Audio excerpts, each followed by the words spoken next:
Hey, good morning, everybody. Welcome back. Nathan Ivey with you. A beautiful, absolutely beautiful Monday morning in the Queen City. If you're a Bengal fan, guess what? I'm going to be talking about the Bengals a little bit this morning. I want to talk about, a revelation over the weekend. I guess it wasn't Marvin Lewis's fault. We'll discuss. Did you see what happened with one of the Bengals players arguing with the ref? Did you hear about what this Bengal player put on social media in terms of putting up his house for sale? He wants out of here. I don't blame him. We'll discuss. Also, are you aware of the new CDC guidelines? New CDC coronavirus guidelines as it relates to close contact with other individuals. If not, stay close. I'll give it to you within the first 15 minutes. And also, I want to talk about the power of not giving a well, you know what. There's a real power in not giving a damn.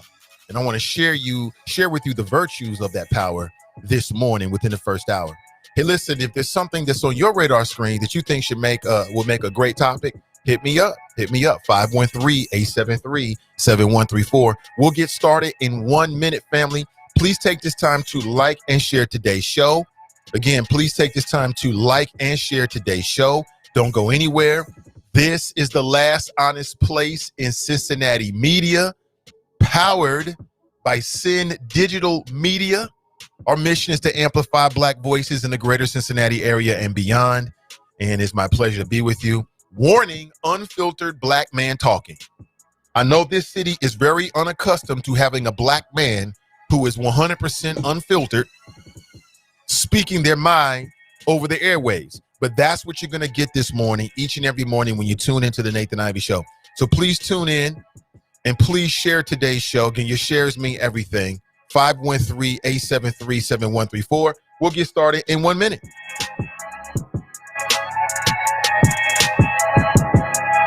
Why are so many Democrats voting for Charlie Winburn? Democrat Malcolm Timmons. I'm voting for Charlie Winburn because he is a man that does what he says he's going to do, and he gets things done for our community. Democrat Nettie Matthews. Of course I'm voting for my brother Charlie Winburn because he cares about the Black community. Democrat Paul Booth. I'm voting for my longtime friend Charlie Winburn. He will put people over party. Democrat Zakiya Allen. I'm voting for Charlie Winburn because he has a positive track record in our community. Democrat Charles Wiley. I am voting for Charlie Winburn because he will be accountable to us. Democrat Klein Carricker. I'm voting for Charlie Winburn because he helps to train hundreds of African Americans through his leadership masterclass. Democrat Jafanya Wynn. I'm voting for Charlie Winburn because he cares about women with children, providing child care and a school for K through 8th graders. Democrat T. Renee. I want to see the first African American county treasurer elected after 230 years. Vote Charlie Winburn for Hamilton County Treasurer. Paid for by friends of Charlie Winburn.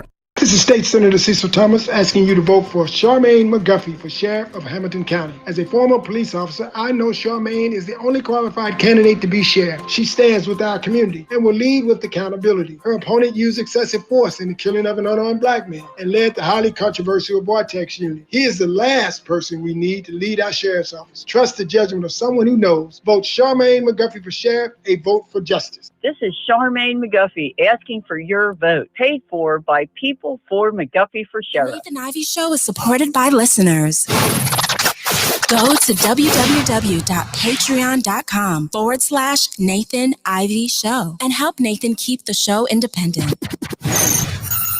You're listening to the Nathan Ivey Show. One man, one microphone, one mission.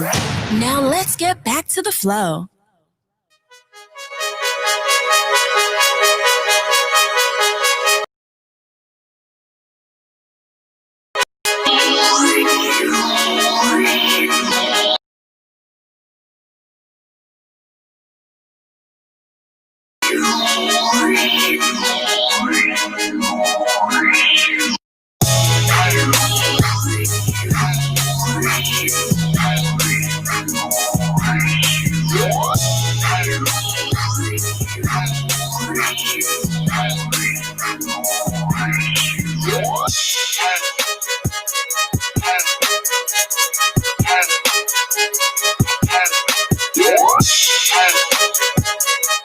Hey, good morning, everybody. Welcome back.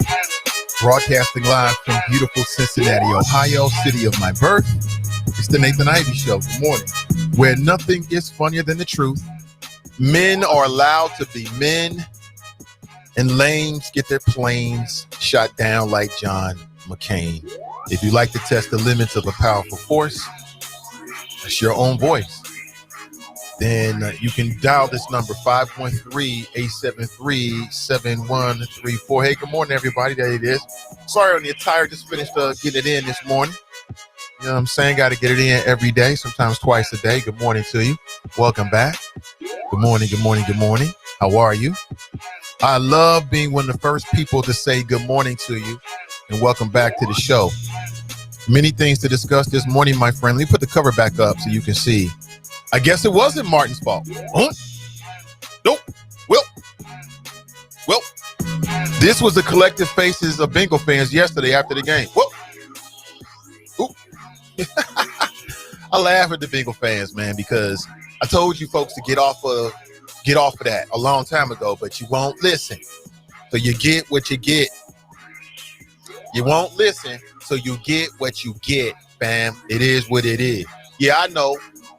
I caught the tail end of the game. Literally, I guess the wife was watching it upstairs in the bedroom. I go upstairs right before I was about to actually go get a walk in, and then got caught up with some phone calls. But I watched like the last, I don't know, minute of the game. Well, maybe like the last 2 minutes, but I didn't see the last minute. You know what I'm saying? Like, I saw that drive when the Bengals went up, and then I was like, oh, okay, well, looks like they got a one. And I leave. My brother actually stopped over at the house unexpectedly with no mask on. How you gonna stop at somebody's house with no mask on? Now, he didn't knock on the door. He was trying to get something out the garage. You know what I'm saying? But we talking. I got my mask on. I'm 6-7 feet away from him. He's incorrigible. He's one of these Rashawn Davis types. You know what I'm saying? F coronavirus. He don't care if he gets it, even though he's got heart issues like his older bruh. It's crazy. And the Bengals end up losing another fiasco. But everybody blame Marvin. Remember this? I told you. You don't let Marvin go too early because you never know what you're going to get. But Cincinnati would rather lose with a non-black coach than to struggle with a black coach. That's just what it is. It's what I thought Marvin should go. Well, maybe he should have gone. Maybe it's not really about Marvin. Maybe it's the team. I don't know. Did you hear about Carlos Dunlap? Carlos Dunlap says he wants to be up out of here, man. He went on Twitter, said he's going to sell his house. He went on Twitter like, I'm ready to go. I'm selling my house. Apparently, he was fighting with a coach on the sideline. And that was the most drama that you were going to get from the Bengals. It was close. It was close. No Odell Beckham Jr., no ODB. They still put it on him. It is what it is. I blame the uniforms. You know me. I'm a very simple man. I keep things very simple. I blame the uniforms. I've been saying it for years until they changed those god-awful, ugly-ass uniforms. Yes, I said it. I know it's sacrilege. I know it's blasphemous. I know it's blasphemous to say things like, I don't like Skyline Chili. The Bengals uniforms are ugly as hell, but that's the truth. The Bengals uniforms are just embedded. They're embedded with years of failure and Gilligan moments. This team will never reach its apex as long as we've got those ugly-ass uniforms that remind everybody of everything they didn't do. I don't understand it. I don't understand it. It's simple to me. The Patriots were trash until they changed the uniforms. All of a sudden, they're a dynasty. They were trash. The Buccaneers had some of the weakest uniforms in all of football. They changed them. Championship. Telling you. Denver Broncos. The uniforms is okay, but they needed an update. They update the uniforms. What happened? Back-to-back championships. I don't understand why the Bengals don't do the same damn thing. Nobody wants to see that anymore. I want to see you lose in something different. You know what I'm saying? They say that when you look good, you feel good. You perform better. As somebody used to play a lot of recreational basketball, when I got some new kicks, you know what I'm saying? I'm feeling good. Like, oh, okay, I'm matching. Cool. I'm out here balling now, right? It's the same thing. It's the same concept. I know these guys are supposed to be big time, you know, getting paid and all that kind of stuff, but there's only so much we can expect from a team with ugly ass uniforms. There's only so much that we can expect from a team with these ugly ass uniforms. I guarantee you. And when it happens, don't forget who said it first.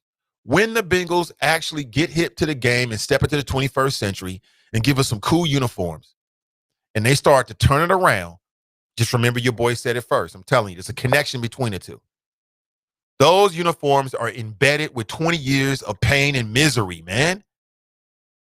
Pain and misery. And that little Bengal tiger, little prancing tiger, is it's the least aggressive of all of the NFL animals. If you look at all of the logo, there's a lot of teams, they have like animals as their logo, whatever. You got Chicago Bears. That's a ferocious ass bear. That bear is ferocious. You know what I'm saying? Detroit Lions. You don't want to get caught in the dark alley with that lion. Detroit Lions, you don't want to get caught in the Falcons, man, they peck you to death like that 60s classic, The Birds, Hitchcock, just peck you to death, man. You don't want to mess with those Falcons. The Bengals is kind of like, yeah. Put them up. It's like the cowardly lion out there. Put them up. This is ridiculous. I laugh at all you Bengals fans with your little uniforms on. I'm laughing at all of you. Ha, ha, ha, ha. I'm laughing at all of you. You're getting what you're getting. Period. Simple as that. And who are these people at the fucking game? They got people at the game. Like, I understand you like sports, but you like sports during a damn pandemic? The numbers are going up in Hamilton County, but people are going to the game. Well, of course, that was in Cleveland, but still. I ain't going to nobody's stadium unless it's going to be VIP boxes, just me and my little crew, which is always lovely. But out there with the commoners, hell no. We ain't doing that. Where they do that at? We ain't doing that. Good morning to you. Hopefully I'm pissing off some Bengal fans this morning. You should be pissed off. I want you to be mad and then go back and tell the Bengals that you want them to change some things. Change them now, damn it. Change them now. Coronavirus update. CDC is now warning that just brief close contact with an infected person can make you an infected person. I see people out here chatting, and they think just because they're outside, it's all cool not to have a mask on. My brother came to the house. I'm down there on the porch, and he's my brother. We came from the same womb. We grew up in the same home. I love this man. He loves me. But I ain't trying to get coronavirus. My family knows, do not knock on that damn door. You better not knock on that door. Do not knock on this door, and we don't know you're coming. Because we're going to treat you like, looking out the window like, who the hell is this? Who the fuck is this? Knocking on the door. Talking about, can you come in? No, we love you, but no. We got kids over here. I'm a heart patient. So the Centers for Disease Control has updated its guidance on what qualifies as close contact with a person infected with the coronavirus. The guidance now defines close contact as being within 6 feet of an infected person for a total of at least 15 minutes in a day, including multiple but short interactions, 1 or 2 minutes at a time. Think about that, family. So last week, I got a couple of messages like, Nate, come on, you're going too far, man. You're outside. You don't have to have a mask on when you're outside. You should speak. And I told you that I go on walks every day. I'm going to be walking after the show today, getting it in every single day. I got the muscle up program in. Now I got to get the cardiovascular in every single day. And I don't talk to people when I'm walking, especially if you don't have a mask on. People want to walk past you talking about, hello, good morning. I'm like, can you keep your mouth closed when you're walking out here? I don't want to talk. This is why, and I just came across this over the weekend. This is why. Like, we need to believe what they're telling us and then add to it. So they say, well, listen, CDC guidelines say 6 feet. It should really be 12 feet. You got to double whatever they're telling you. Because you know that my interest is public health. Their interest is public health and plus the health of businesses and then the overall perception of the U.S. economy. They got a multiple. By them, some of these governmental entities like the CDC, which is completely politicized now because Trump is in charge. So you got to take what they say and then be smart enough to add to it. So they say 6 feet, it's really 12 feet. If they say stay 6 feet away, you should stay 12 feet away. If they say stay 12 feet away, you should be 24 feet, you know, so on and so forth. That's how it works. So now what they're saying is that even 1 or 2 minute face-to-face interaction with somebody is enough to spread the virus. And I'll be honest with you, my brain told me that already. Previously, the CDC defined close contact as spending 15 consecutive minutes with an infected person. Now they're saying that just 1 minute with an infected person is just too much. 1 minute. 1 minute. Now, how many people out there have stopped? You see somebody in the mall like, hey, girl, how you doing? I ain't doing none of that. It's going to be high and by. Hey. You know what I'm saying? If I'm handing you something, I'm going to hand it to you. I'm out. We ain't got to talk. Call me. That's it. You want to catch COVID or you want to go home? It's real simple. And the change comes after a Vermont corrections officer tested positive and displayed symptoms of the virus 1 week after he had several short interactions lasting about 1 minute with 6 asymptomatic inmates. So they had no symptoms, but they had the disease. The officer wore a mask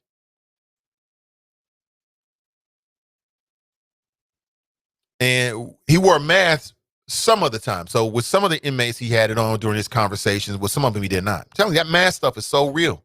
I want to give you a heads up.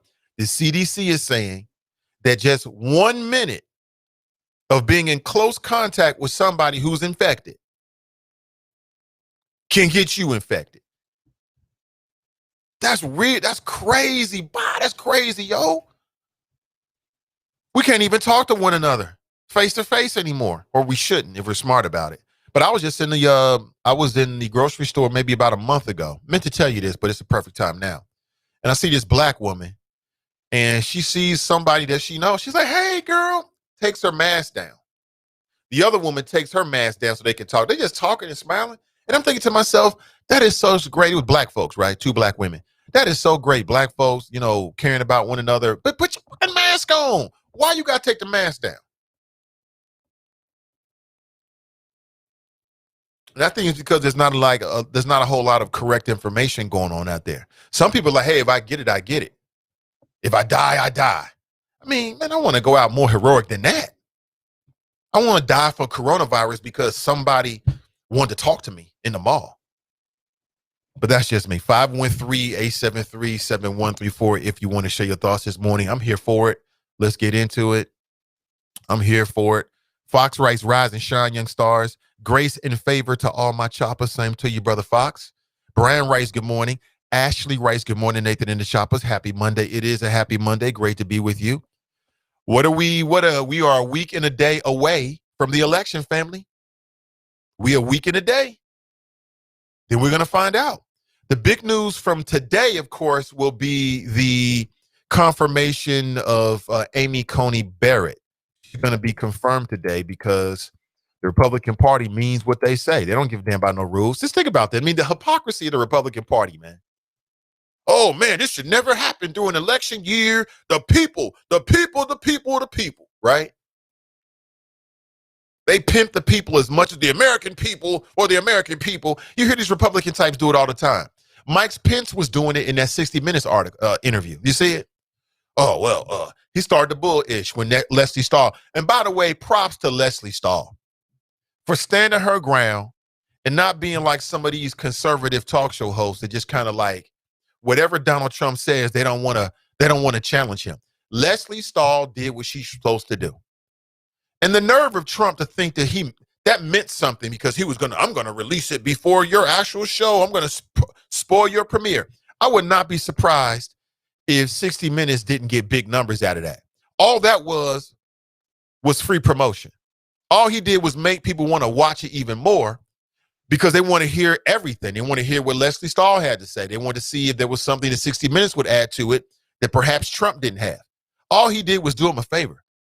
I would love for Trump to do an interview with me and then release the interview beforehand. Oh, he's such a bad interviewer. Here's a gotcha questions. Great. Go right. Oh, that'd be great. Go right ahead. Idiot. So I watched it, and this man talking about, ask me tough questions because we hold you accountable. He tried to tell another lie, and Leslie Stahl held him accountable, and this grown-up man baby couldn't handle it. What about Joe Biden? Joe Biden's not the president, bro. Oh, you ain't asked Joe? She was like, I never even interviewed Joe. Well, I mean, CBS 60 Minutes interviewed him. You didn't ask him any tough questions. You're lying. No journalist should have a conversation with the president and allow them to straight up lie to you. It shouldn't happen. 513-873-7134 if you want to share your thoughts. Also, sometime this morning, I want to revisit the conversation I was having on Friday about these commissions. You know, they got this new racial equity task force. I was drawing a connection between that and also the CCA. And I want to continue that conversation this morning. Probably get to that probably like after 9 this morning. We'll talk about that. It just burns me up. We get a new commission. We got a new board. Supposed to do all these things. But then when they make recommendations, do the recommendations, is it mandated that the recommendations have to be put in place? Because if not, I'm sure I'd rather have it than not.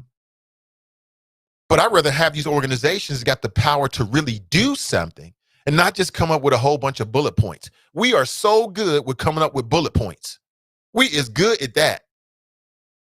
We are good at coming up with bullet points. Oh, man. Ooh, 10-point bullet point plan. But we don't know if it ever gets implemented or not. And when it does get implemented, the public doesn't know, which is the same as it not being implemented, quite honestly, as far as I'm concerned. But we'll talk about it. 513-873-7134 if you want to share your thoughts this morning. I'm here to hear it.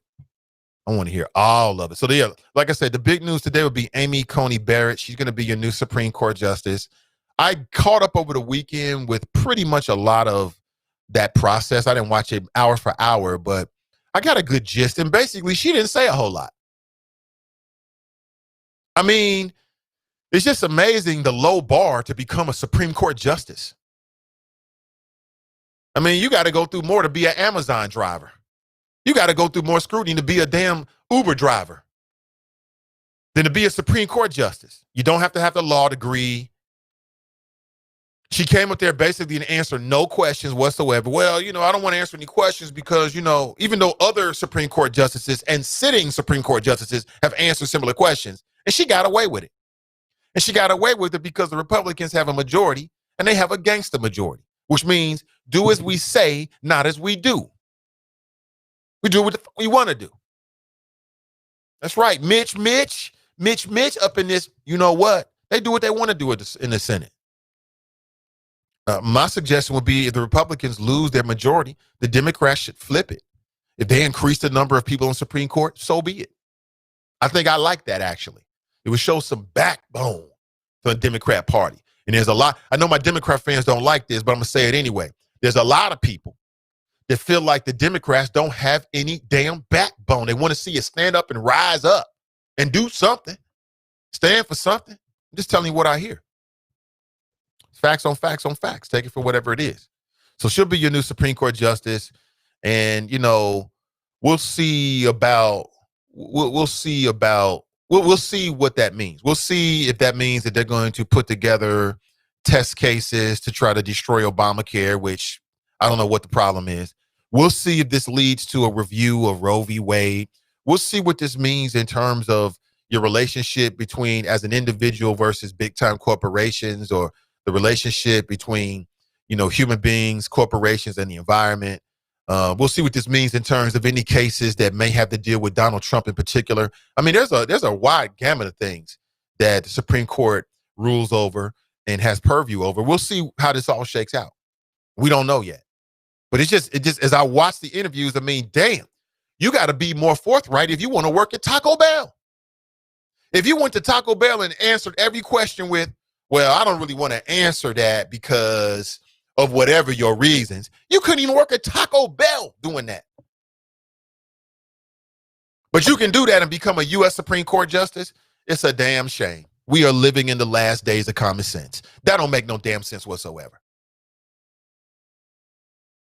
If you want to be a GoPuff driver, you got to answer more questions than that.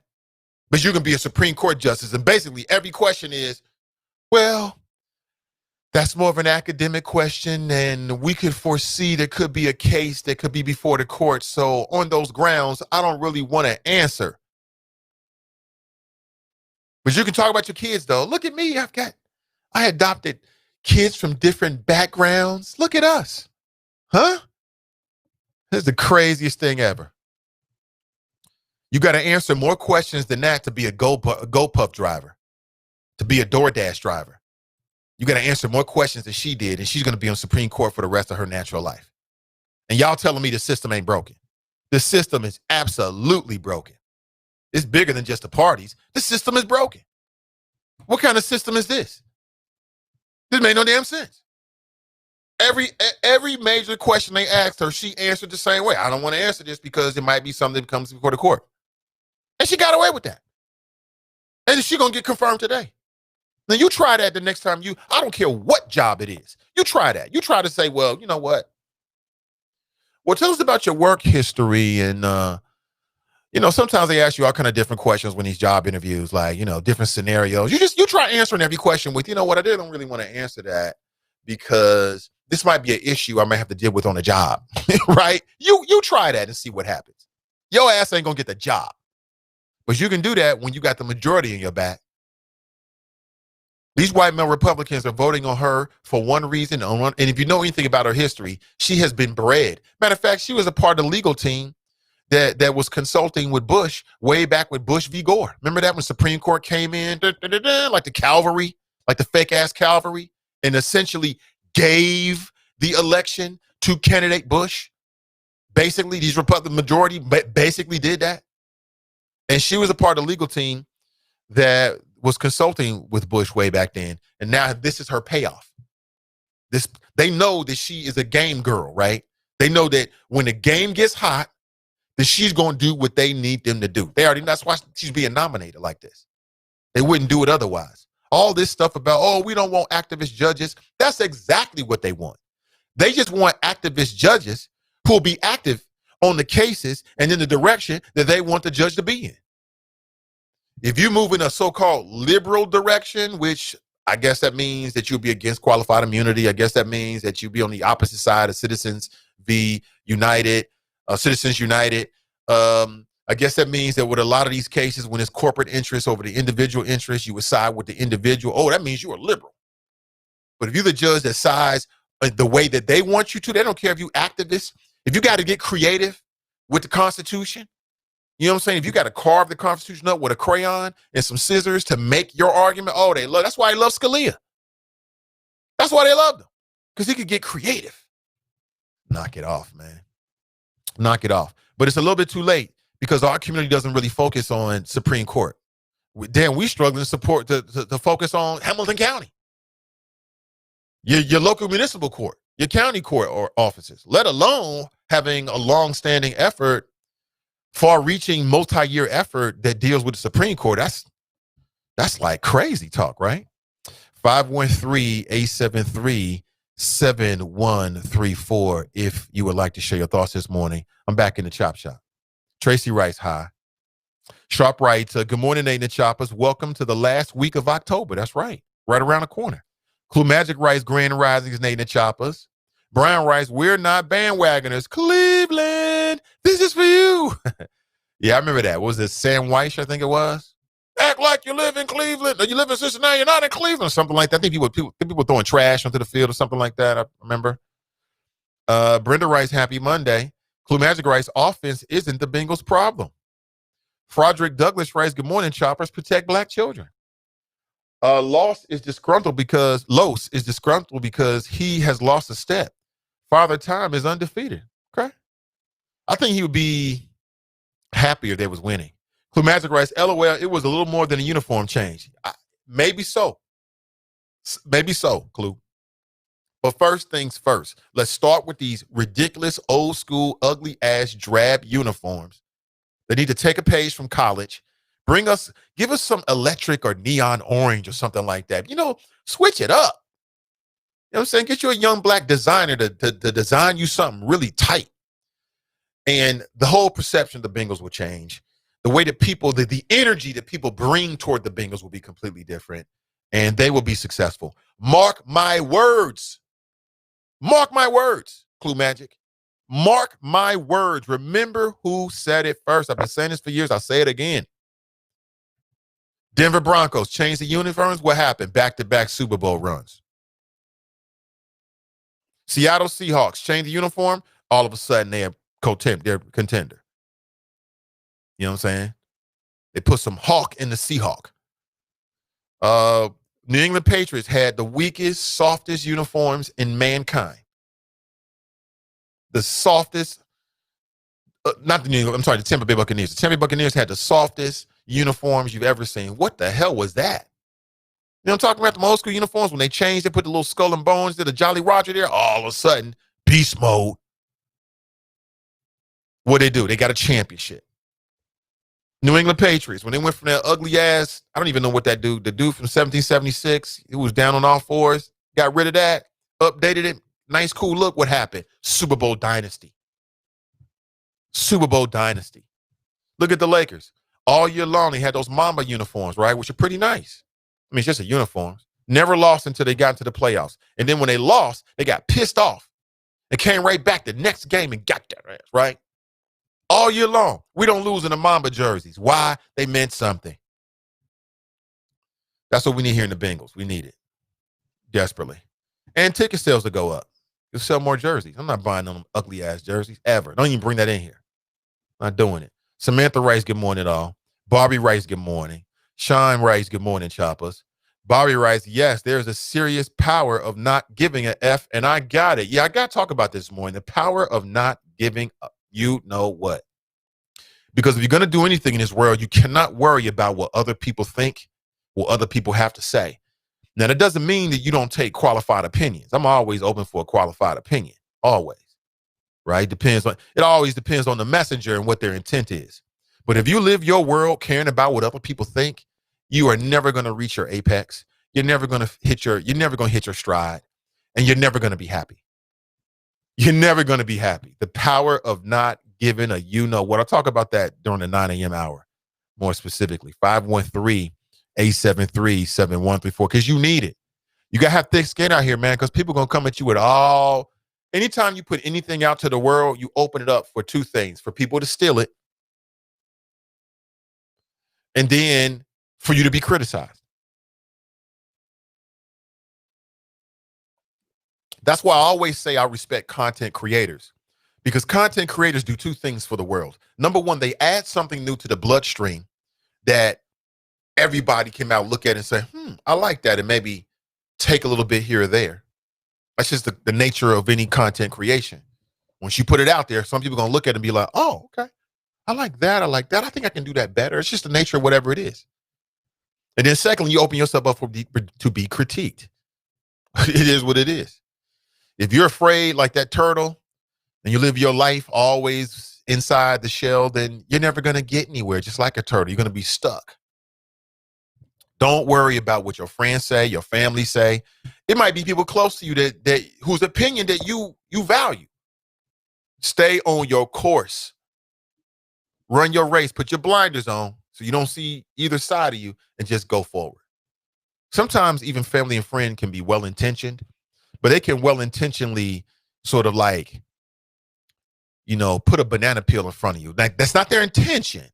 Their intention is to help, but they can unintentionally sort of take you off your course. You can't give a damn about none of that. You can't give a damn about none of that. There's no one in this world who's ever created anything that's enduring, that allowed themselves to really, really give a F about what other people have to say. You cannot. There's a real power in it.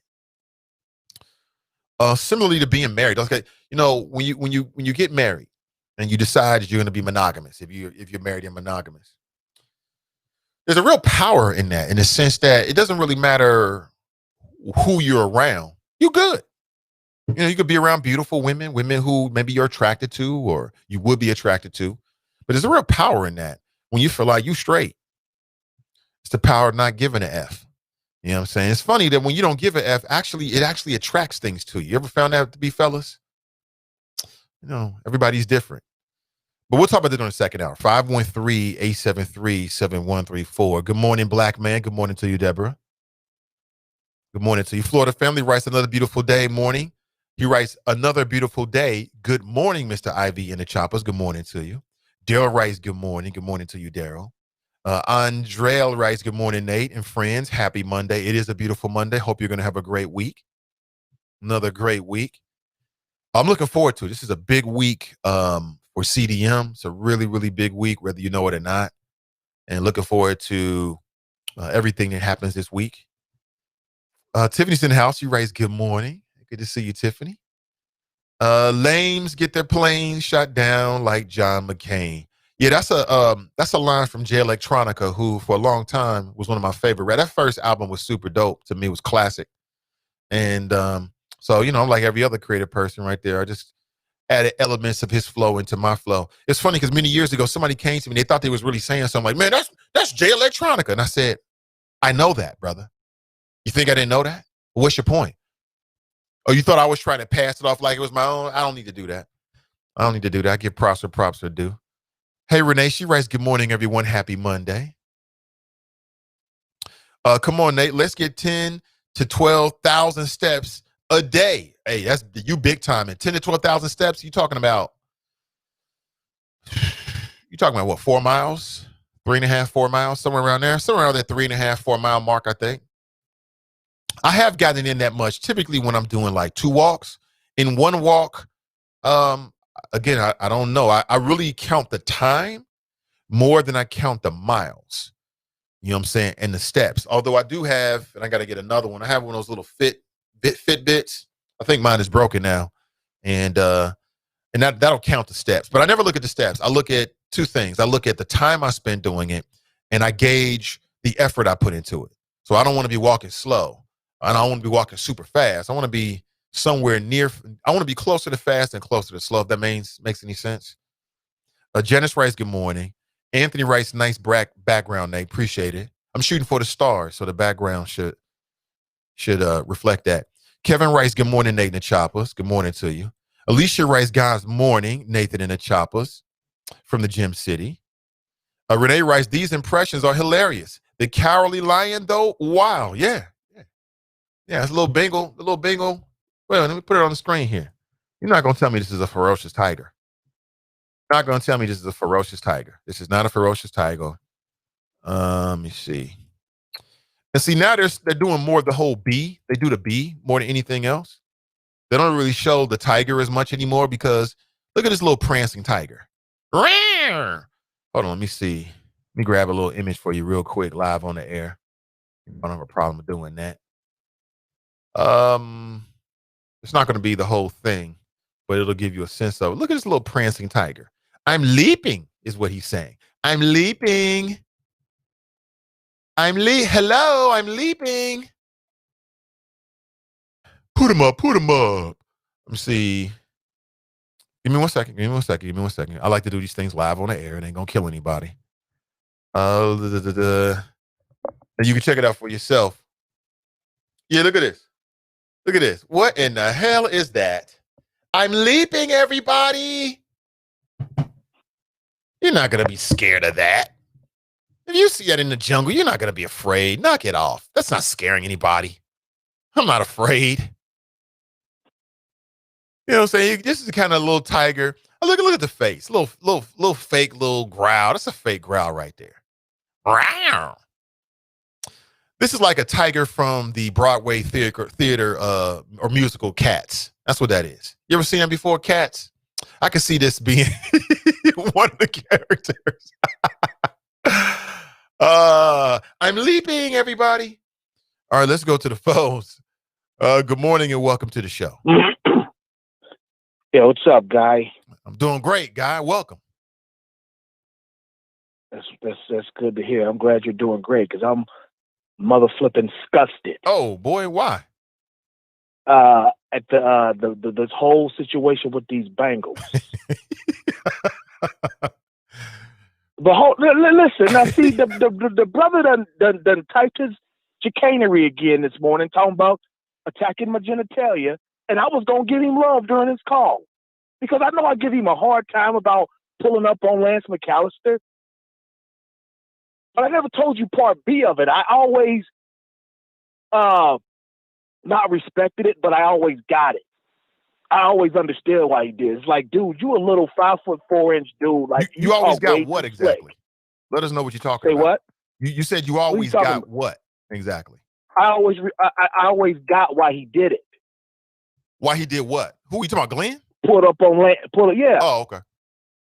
I know what you was talking about. You see what I'm saying? I always got why he did it. That dude talks way too slick. Who, Lance McAllister? And, yes. To be 5'4", 130 pounds. He's 5'4"? Yeah, he's a short dude. I mean, Glenn, he saw him. It's a lot of that in radio. Yeah. You know what I'm saying? It's like, dude, you talk way too greasy. You need to be careful. I always got why he did it. Uh-huh. You know what I'm saying? I just didn't understand why he would risk his freedom for that guy. You know what I'm saying?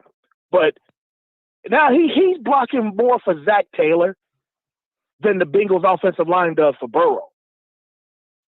He just don't understand that this guy is incompetent. He will not accept that. And on Facebook and Twitter, he's just I don't want to. I can't say it since you tell me to look out for the kids, but it's the same thing that Iris accused Drop of doing. If you remember that phone call. I don't remember what she accused him of doing. I do remember that they had a little whatever on the show here. He said something and she called in. She was very upset. I just don't remember all the details. On your show, she said on your program he was suckling on white men. Did she say that? I don't remember. Oh, hell yeah, you remember that. Stop fronting. I don't remember it. I got a reason to front. But that's what Lance McAllister's doing here. You know, because you don't have to be a Bengals fan to relate to Carlos Dunlap. Zach Taylor represents the incompetent, young, white guy in middle management that you all have at your own individual workplaces. He's incompetent, cocky, and arrogant as ever.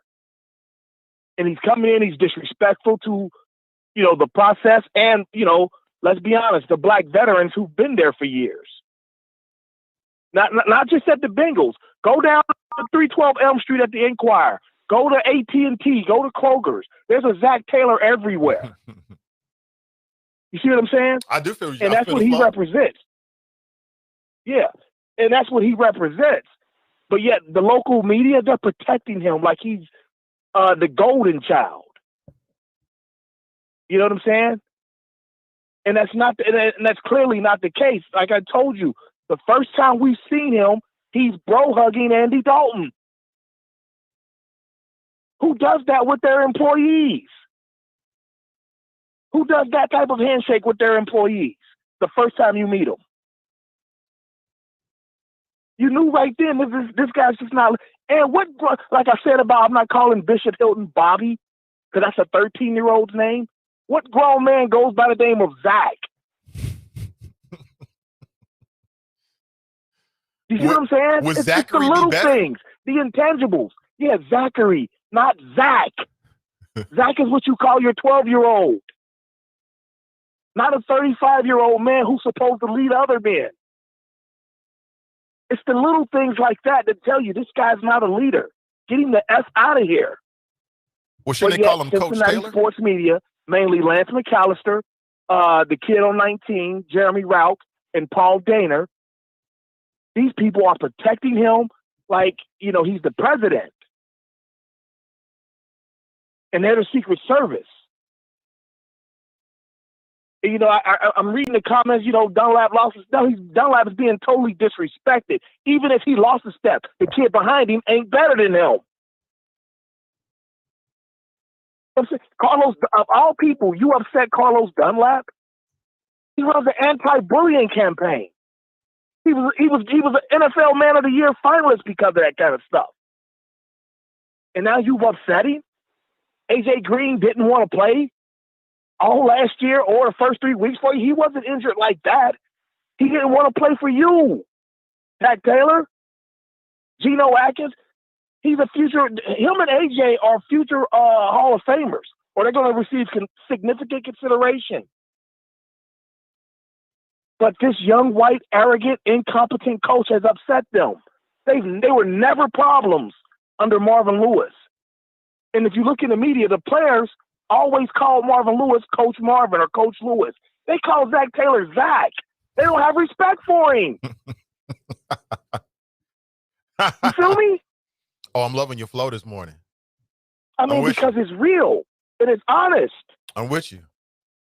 Especially the point about Zach represents the white guy in middle management in a lot of these organizations throughout the city and the country that's incompetent and is there just because of white skin privilege. You're right about that. I've seen it firsthand. Exactly. I don't know. Maybe the person that hired him, Troy Blackburn or Mike Brown, they see themselves, when they were 35 in him. And it's like, oh, what? You came from money? You got no real skill? You came from money? Is that what you see in him? Because he's connected. Like his dad was a coach or something like that. And he's married to his father-in-law was a coach. And he's married to his father-in-law's daughter. I forget. He's connected somehow. He's trash. If he was black, he wouldn't be coaching. But what's really chapping me is the local media protecting him. They just won't come out and say, yeah, he sucks. He's got to go. But hey, that's all I got, B. I'm sorry. I'm glad I was able to get that off my chest. Thank you for allowing us the opportunity to vent on these Bengals today.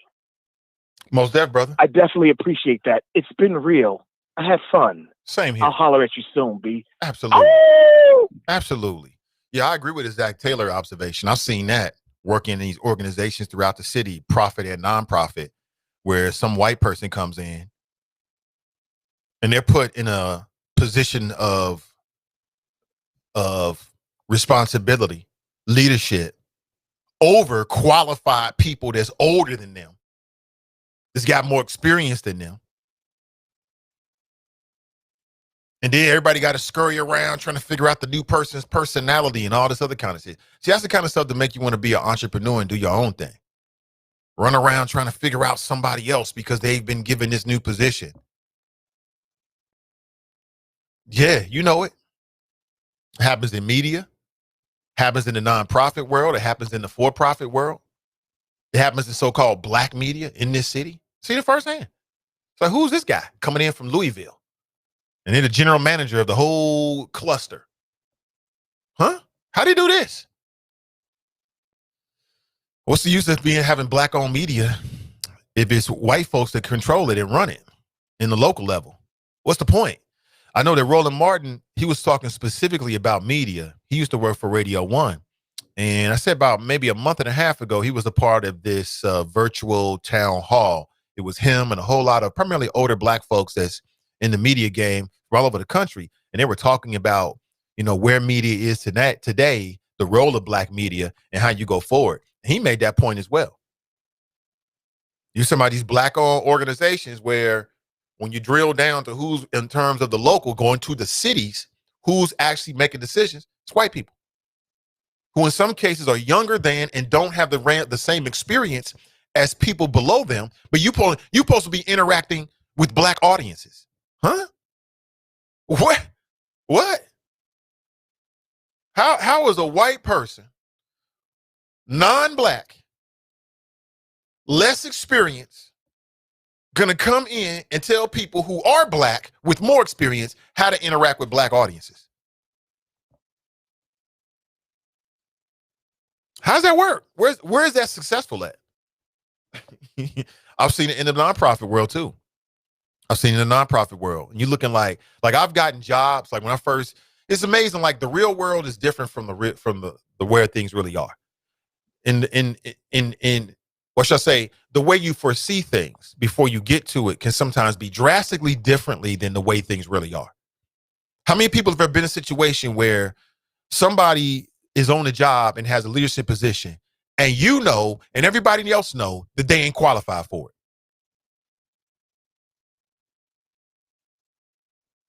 I'm here working for this nonprofit organization, right? And the purpose of that particular division was to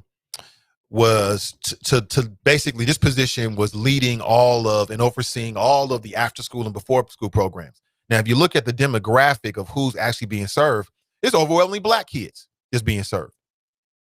And these mofos bring in some white dude from England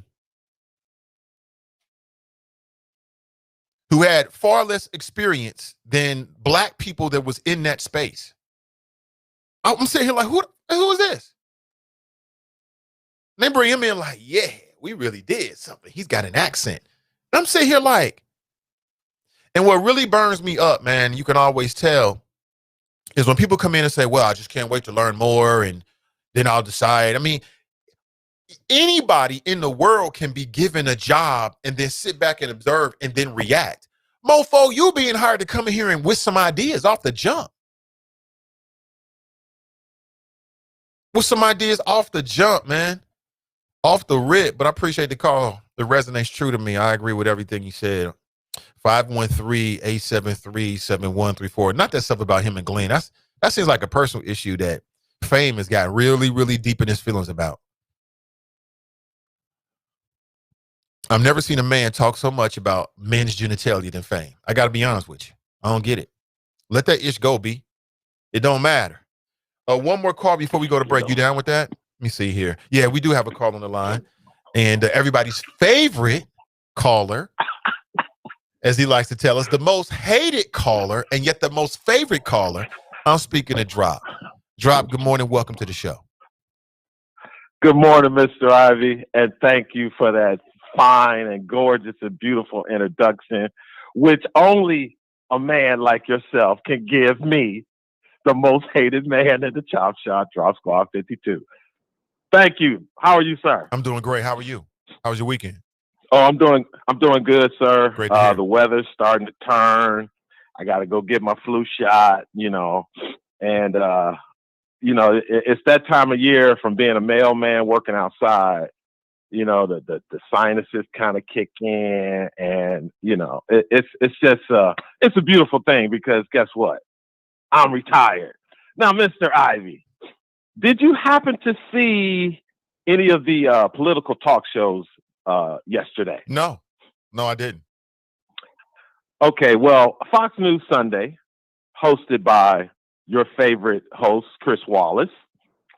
At the end of his show, every Sunday, he has a segment called the Power Player of the Week. Are you familiar with that?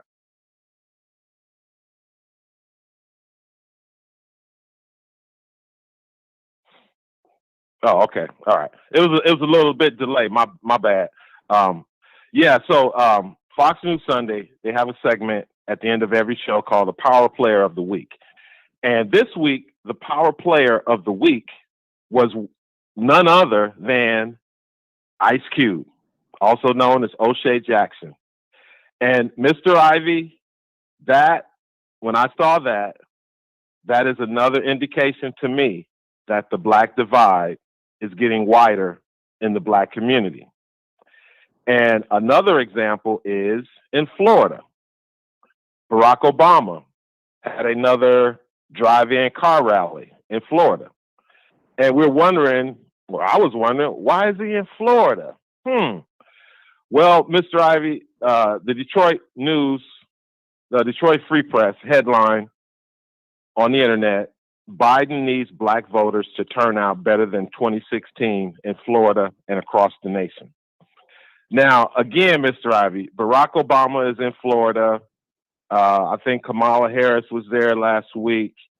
And it's starting to show that Donald Trump and his ground game is really, really being proactive in the black community.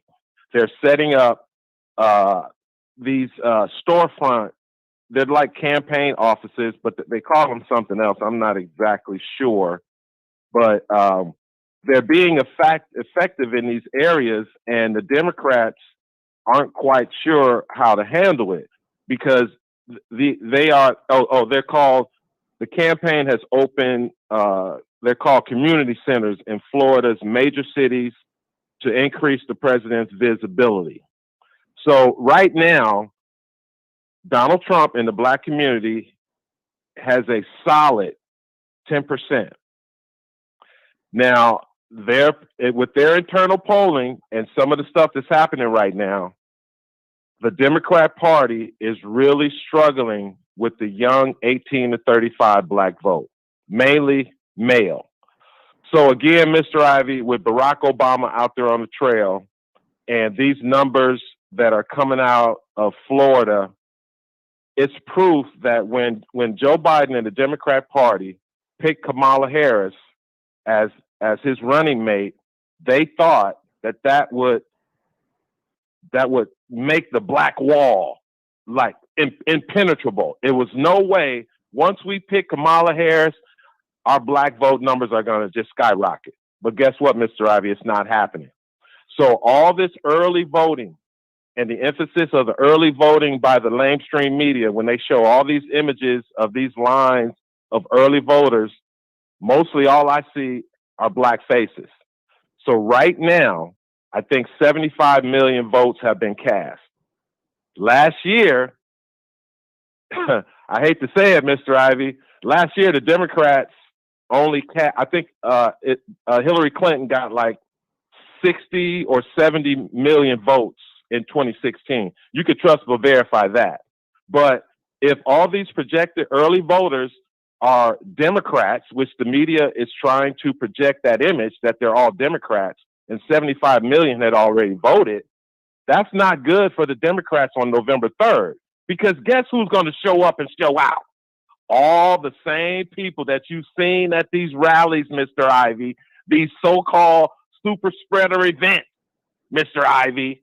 But guess what? The Trump campaign and the Republican Party, they call those rallies peaceful protest. So, Mr. Ivey, all I got to say, with what, 7-8 days to go, it ain't over till it's over. I'm looking at you right now behind your black star spangled background.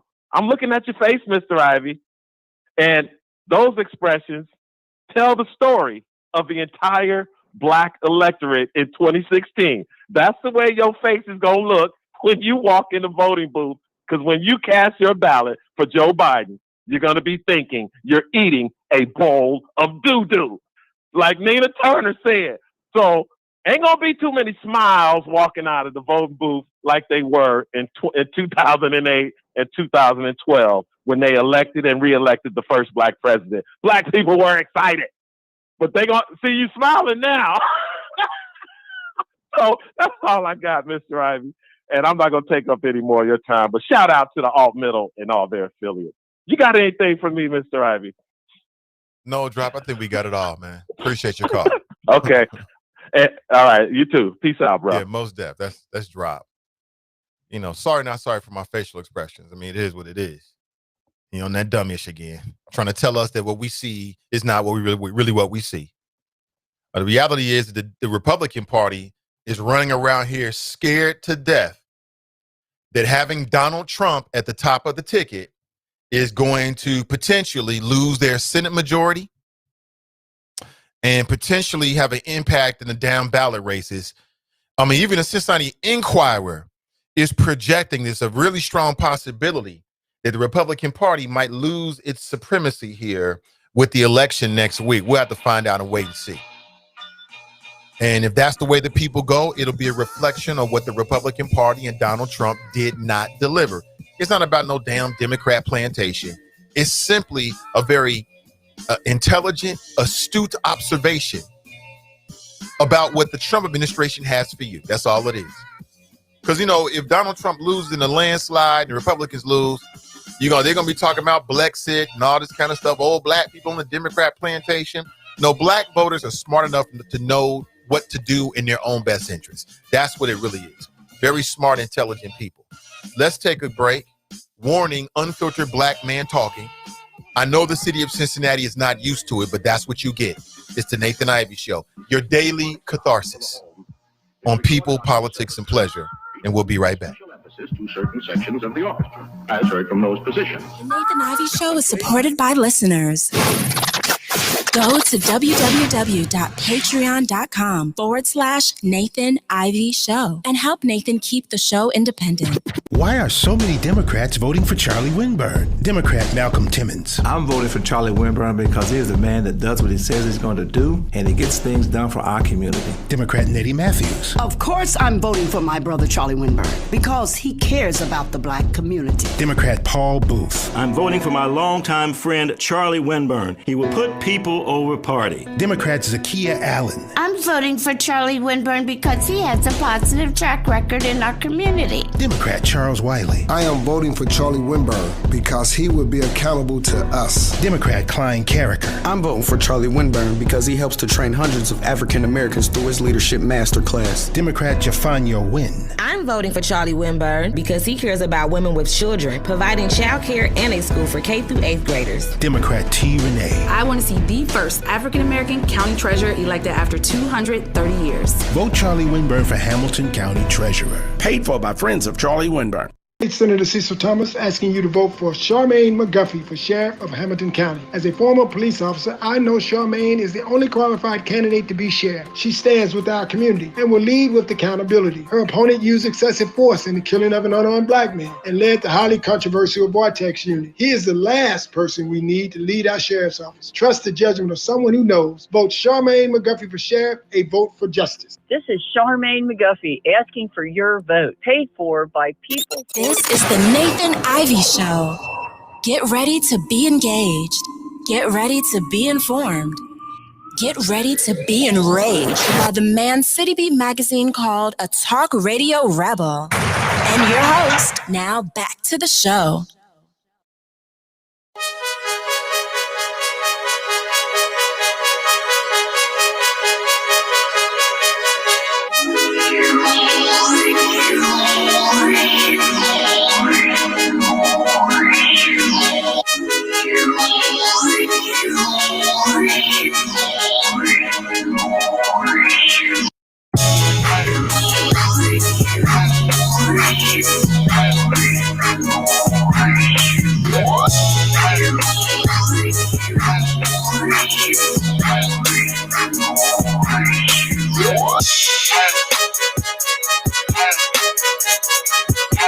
All right, good morning, everybody. Welcome back. 513-873-7134.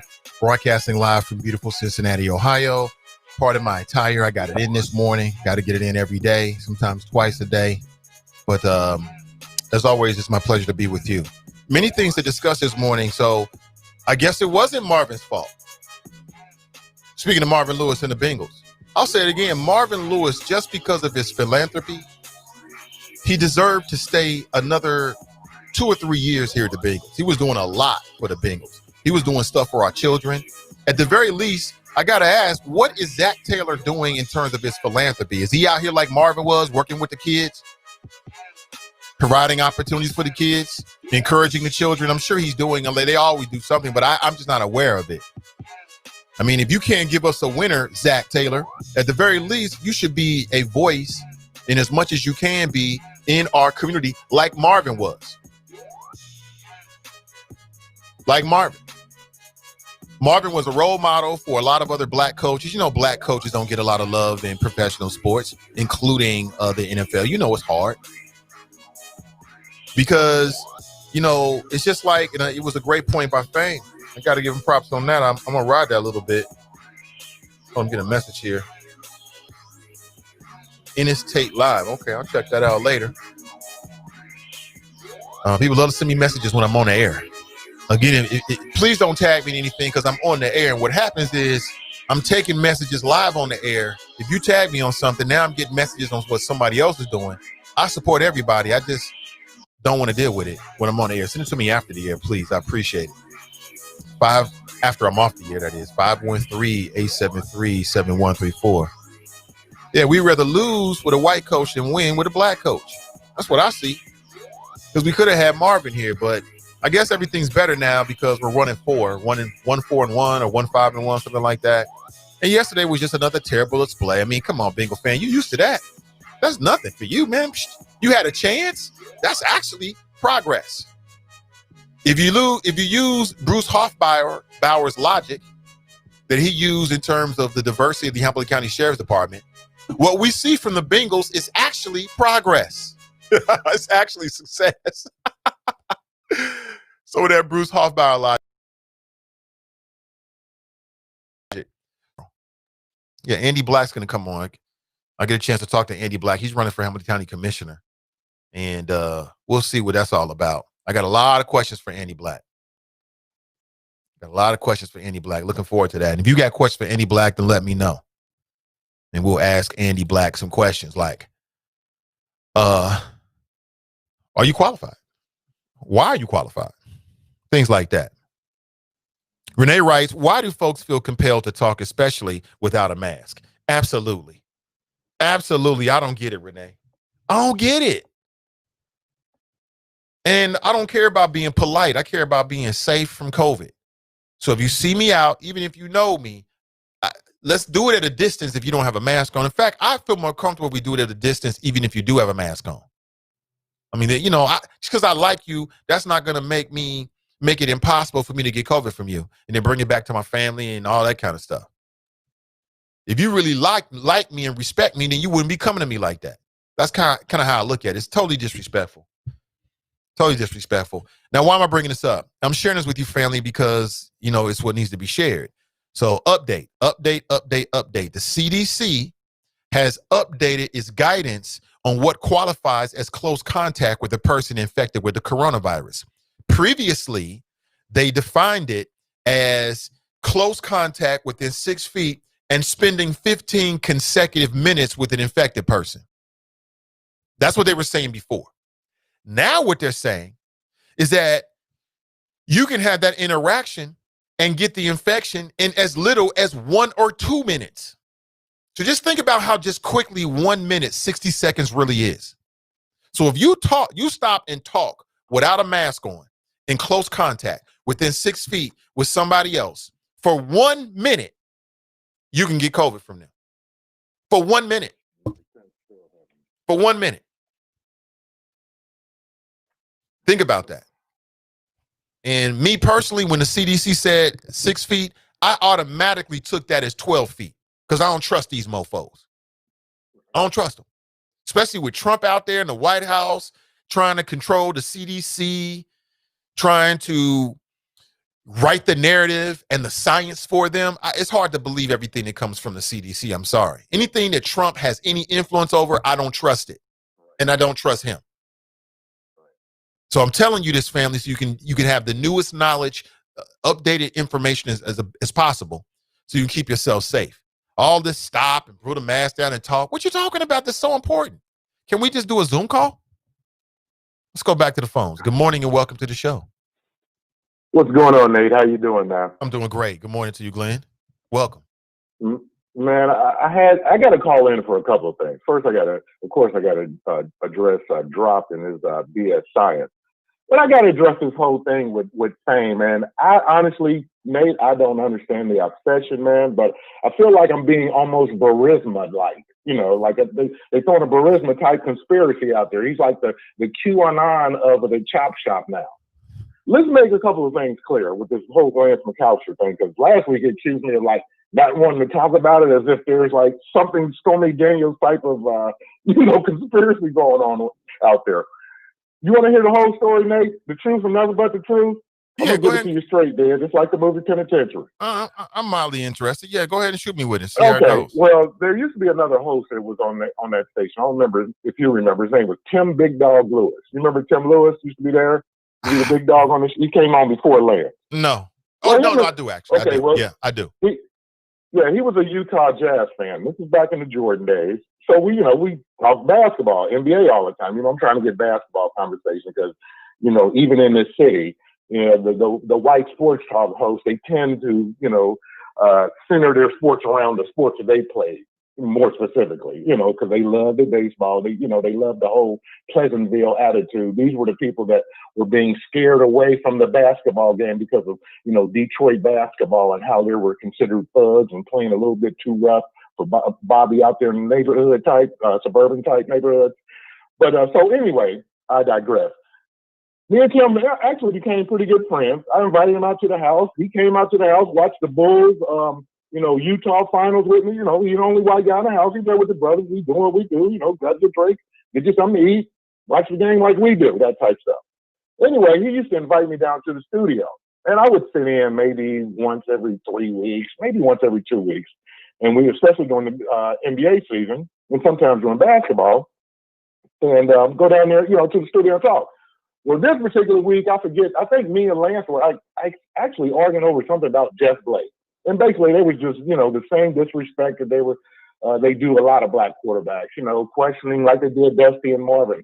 Does he have the intelligence to be, to make the right decisions? We know that he's a great motivator. The players then can relate to him. The whole thing about, just because you're black, you're supposed to have like this inner working with them that, goes beyond just being a competent coach, that type of thing. The type of crap that I always have to argue against, Nate. It's like the whole black quarterback, argument. Every single freaking year, they either want to change them to a different position or wondering if they can put it up on the whiteboard and teach it to other people. That type of crap. Well, anyway, so I'm down at the studio going to see Tim. I see Lance. He comes out the elevator. No, he comes out in the main hallway from the studio. I'm like, hey, what's going on, Lance? What's wrong, man? Why didn't you take my call? Well, Glenn, I just don't want to argue and things just become too heated. I said, well, okay, no problem. And we shook hands. Now, I squeezed his hand, kind of like you can hear like the Bruce Lee knuckles kind of cracking in his hand type stuff. It wasn't that hard. But I gave him a firm handshake, and that was it, Nate. That was the gist of the whole thing. I mean, Fame talking about possibly giving up your freedoms and all that. I'm like, for what? I mean, I wasn't about to have like a Rashawn Davis type of felony thrown at me. So I don't know. And this is the thing that gets me, Nate. This dude is actually like tagged me in a tweet to Lance about some shit that happened. Oh, sorry, about some shit that happened like 20 years ago. Is that right? Like, Lance, do you remember this? Yes. I'm dead serious. I'm like, what the hell is that? Yes, Nate.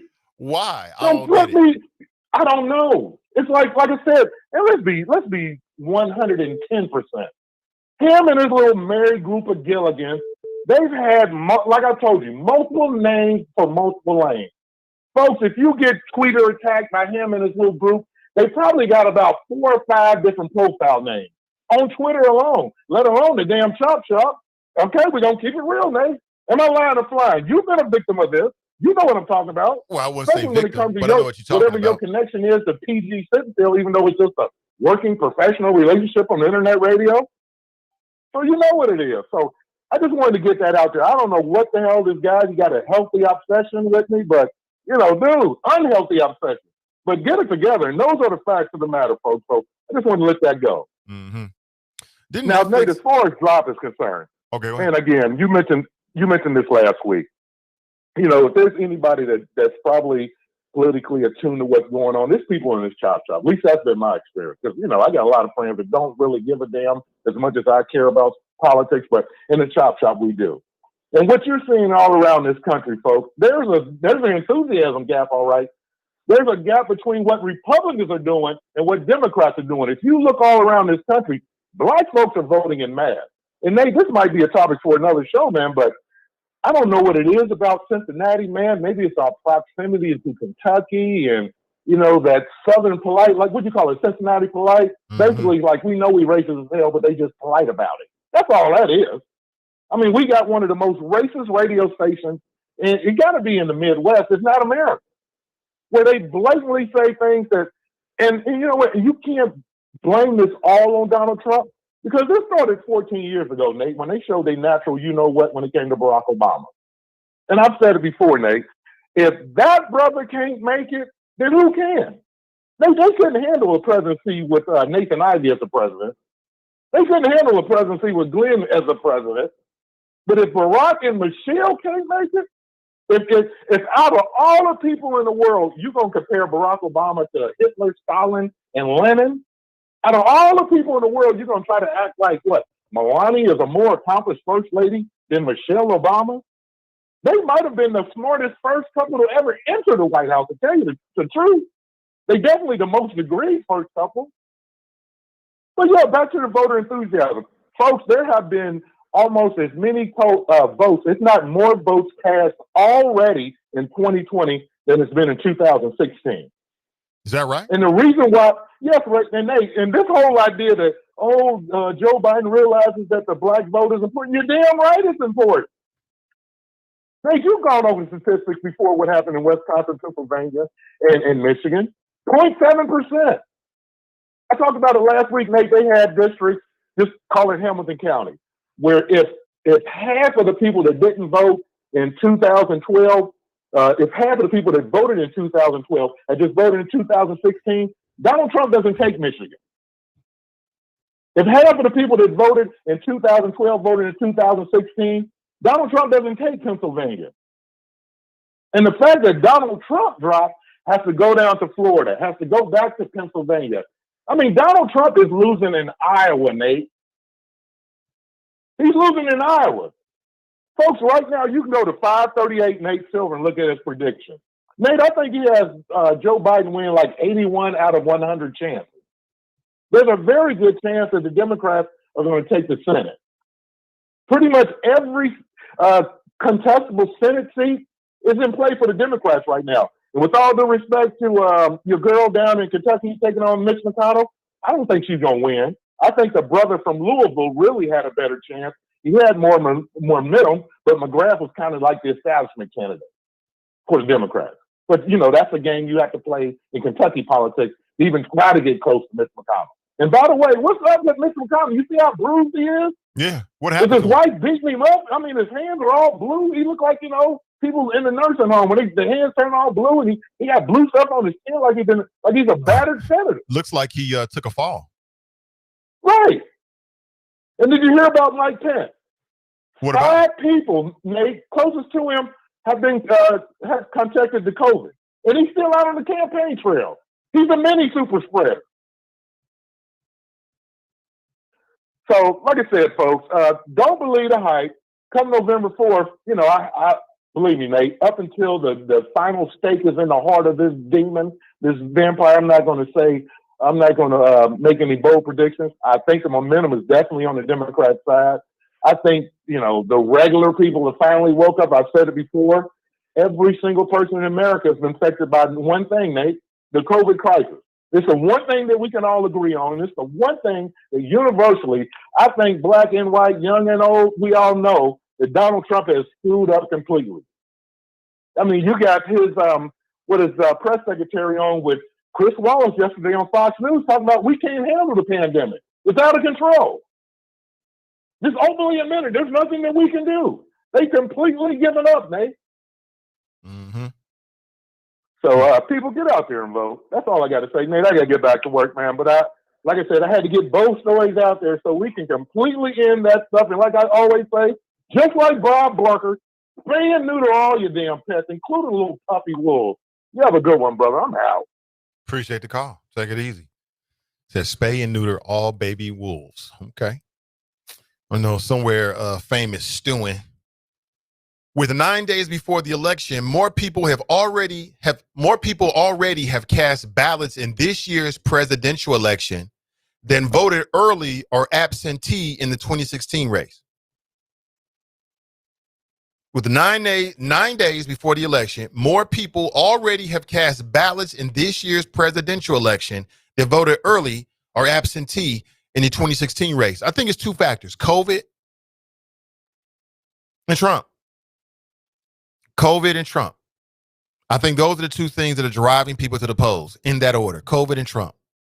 COVID meaning that a lot of people don't want to do it in person. And Trump meaning that Trump has polarized the country and he's energizing people to get out there and vote either for him or against him. We'll have to wait and see. Yeah, I see the numbers, but we'll have to wait and see what the final number is. That's the only number that really matters to me, the final number. We'll find out together. 513-873-7134. All right, it's 9 o'clock. Let me talk about the power of not giving an F. The power of not giving an F. And why you need to harness that power if you don't already have it. Now, many of you already have that power. You don't give a damn. You're going to do you. And I like that.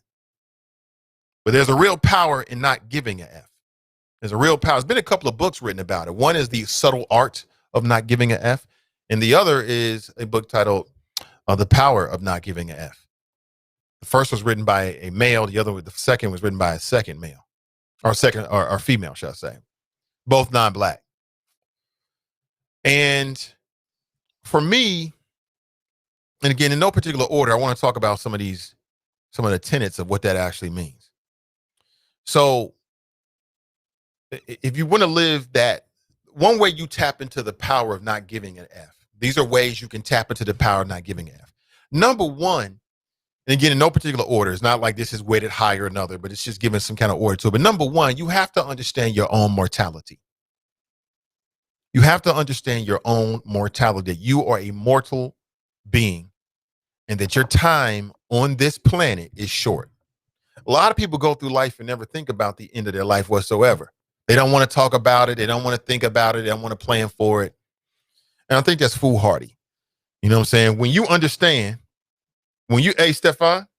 Oh, we got Stefan. Hey, Stefan, hold on 1 second, man. Let me get this out and I'll come straight to you. When you understand that your life, and not only understand, when you come to terms with and accept that you have a finite amount of time on this planet, in this universe, then I think that will energize you to spend your time on this planet more wisely. A lot of folks out there, especially when you're young, you ain't thinking about the end. You're just thinking about the next day. You caught up in the temporary, the momentary, caring about things that don't really matter. I think that when you really come to grips with the fact that your life is going to end one day, to me, it opens the door for you to spend your time focusing on the things that really matter and not focusing on small things. And I'll share with you my own issues going back to February 2nd. I was always almost, as I put it, up out of here. You know, my life could have ended on that day. And since then, it just kind of reinforced the Virgo in me, the part of me, because most Virgos don't give a damn. You talk to most Virgos, they just like me. They don't give a damn, right? It's just how they are. It's how the universe made us. But when you can see that the end is near, that the end is inevitable, it just, for me, it makes you want to spend your time focusing on the things that really, really matter to you. And therefore, not focusing on things and not giving a F about things that don't really matter whatsoever. I mean, those two concepts, I think, are intertwined. So one is understanding that you're only here for a short time. So whatever you're going to do it. Start today. Nothing is impossible. You can make it happen today. I don't care what nobody says. You can make it happen. If you can imagine it, then it's real. You can make it happen. But I think it's very, very important to understand that there is an expiration date on your life in this reality. Now, you can talk about your spirituality and moving on, and I believe in all of that, and that's great. But I'm talking about right here, right now, while you're human. You understand there's a real power in that. And it leads you to the other point I made, which is part of tapping into the power of not giving a F, if only spending your time on things that really matter to you. Spending your time on things that really matter to you. Like if it don't really matter, if it's ultimately has no real impact on your life, then don't spend any time on it. Don't give it any oxygen. Don't breathe life into it. You know what I'm saying? Only focus on the things that really matter to you. And let the trivial things between human beings, because human beings can have all kind of hang-ups and issues. And don't spend your time on none of that. Spend your time 100% focused on doing you. And the power in that is you will paradoxically not even give a damn about the things that don't matter. Okay, that's the power. That's how you tap into the power of not giving an F. There's a real power in it. Some people spend a whole life trying to please. Well, God didn't put me here to please every other human being on the world. That's not why I'm here. That's not why I'm here. I'm not here to make every human happy. I ain't here to please everybody else. That's not why I'm here. That's not why I'm here. God gave me a purpose, I'm sure. It's got to be bigger than that. The other part about tapping into the power of not giving F, and this is just my perspective of it, is you got to roll with the punches in life. You got to be willing to roll with the punches and realize that you ain't special and that sometimes life sucks. Like things are going to happen that just out of your control. You don't have no control over it. I know we, especially Virgos and, high level thinkers, we try so hard to control every little part of our lives. We want to have a control over everything, but you ain't got no control. Just like this coronavirus. We don't have any control over the coronavirus. We cannot control it. It's the same thing with your everyday life. Now, some people will just chalk this up to God and prayer or however you want to deal with it. I'm here to tell you that you ain't special. You're one of God's little selfish creatures, just like me. We all in this together. And that sometimes life deals you lemons. It's up to you as to whether you make it into lemonade. Which leads me to another point. And I believe this 100%. And I think people of faith might challenge me on this, but I'm going to go ahead with it anyway. You might not like it when I say this, but I'm going to say it anyway. And that is, you, as in you, are 100% responsible for your life. Yeah, you're going to deal with some ups and downs. Some people got more advantages, silver spoon types and whatnot. You know, maybe you hit the lottery. But generally speaking, you are 100% responsible for your life. It's not your family. It's not your spouse. It's not your children. It's not the leader of your church. It's not Donald Trump. It's not the mayor of Cincinnati. It's not city council. It's you.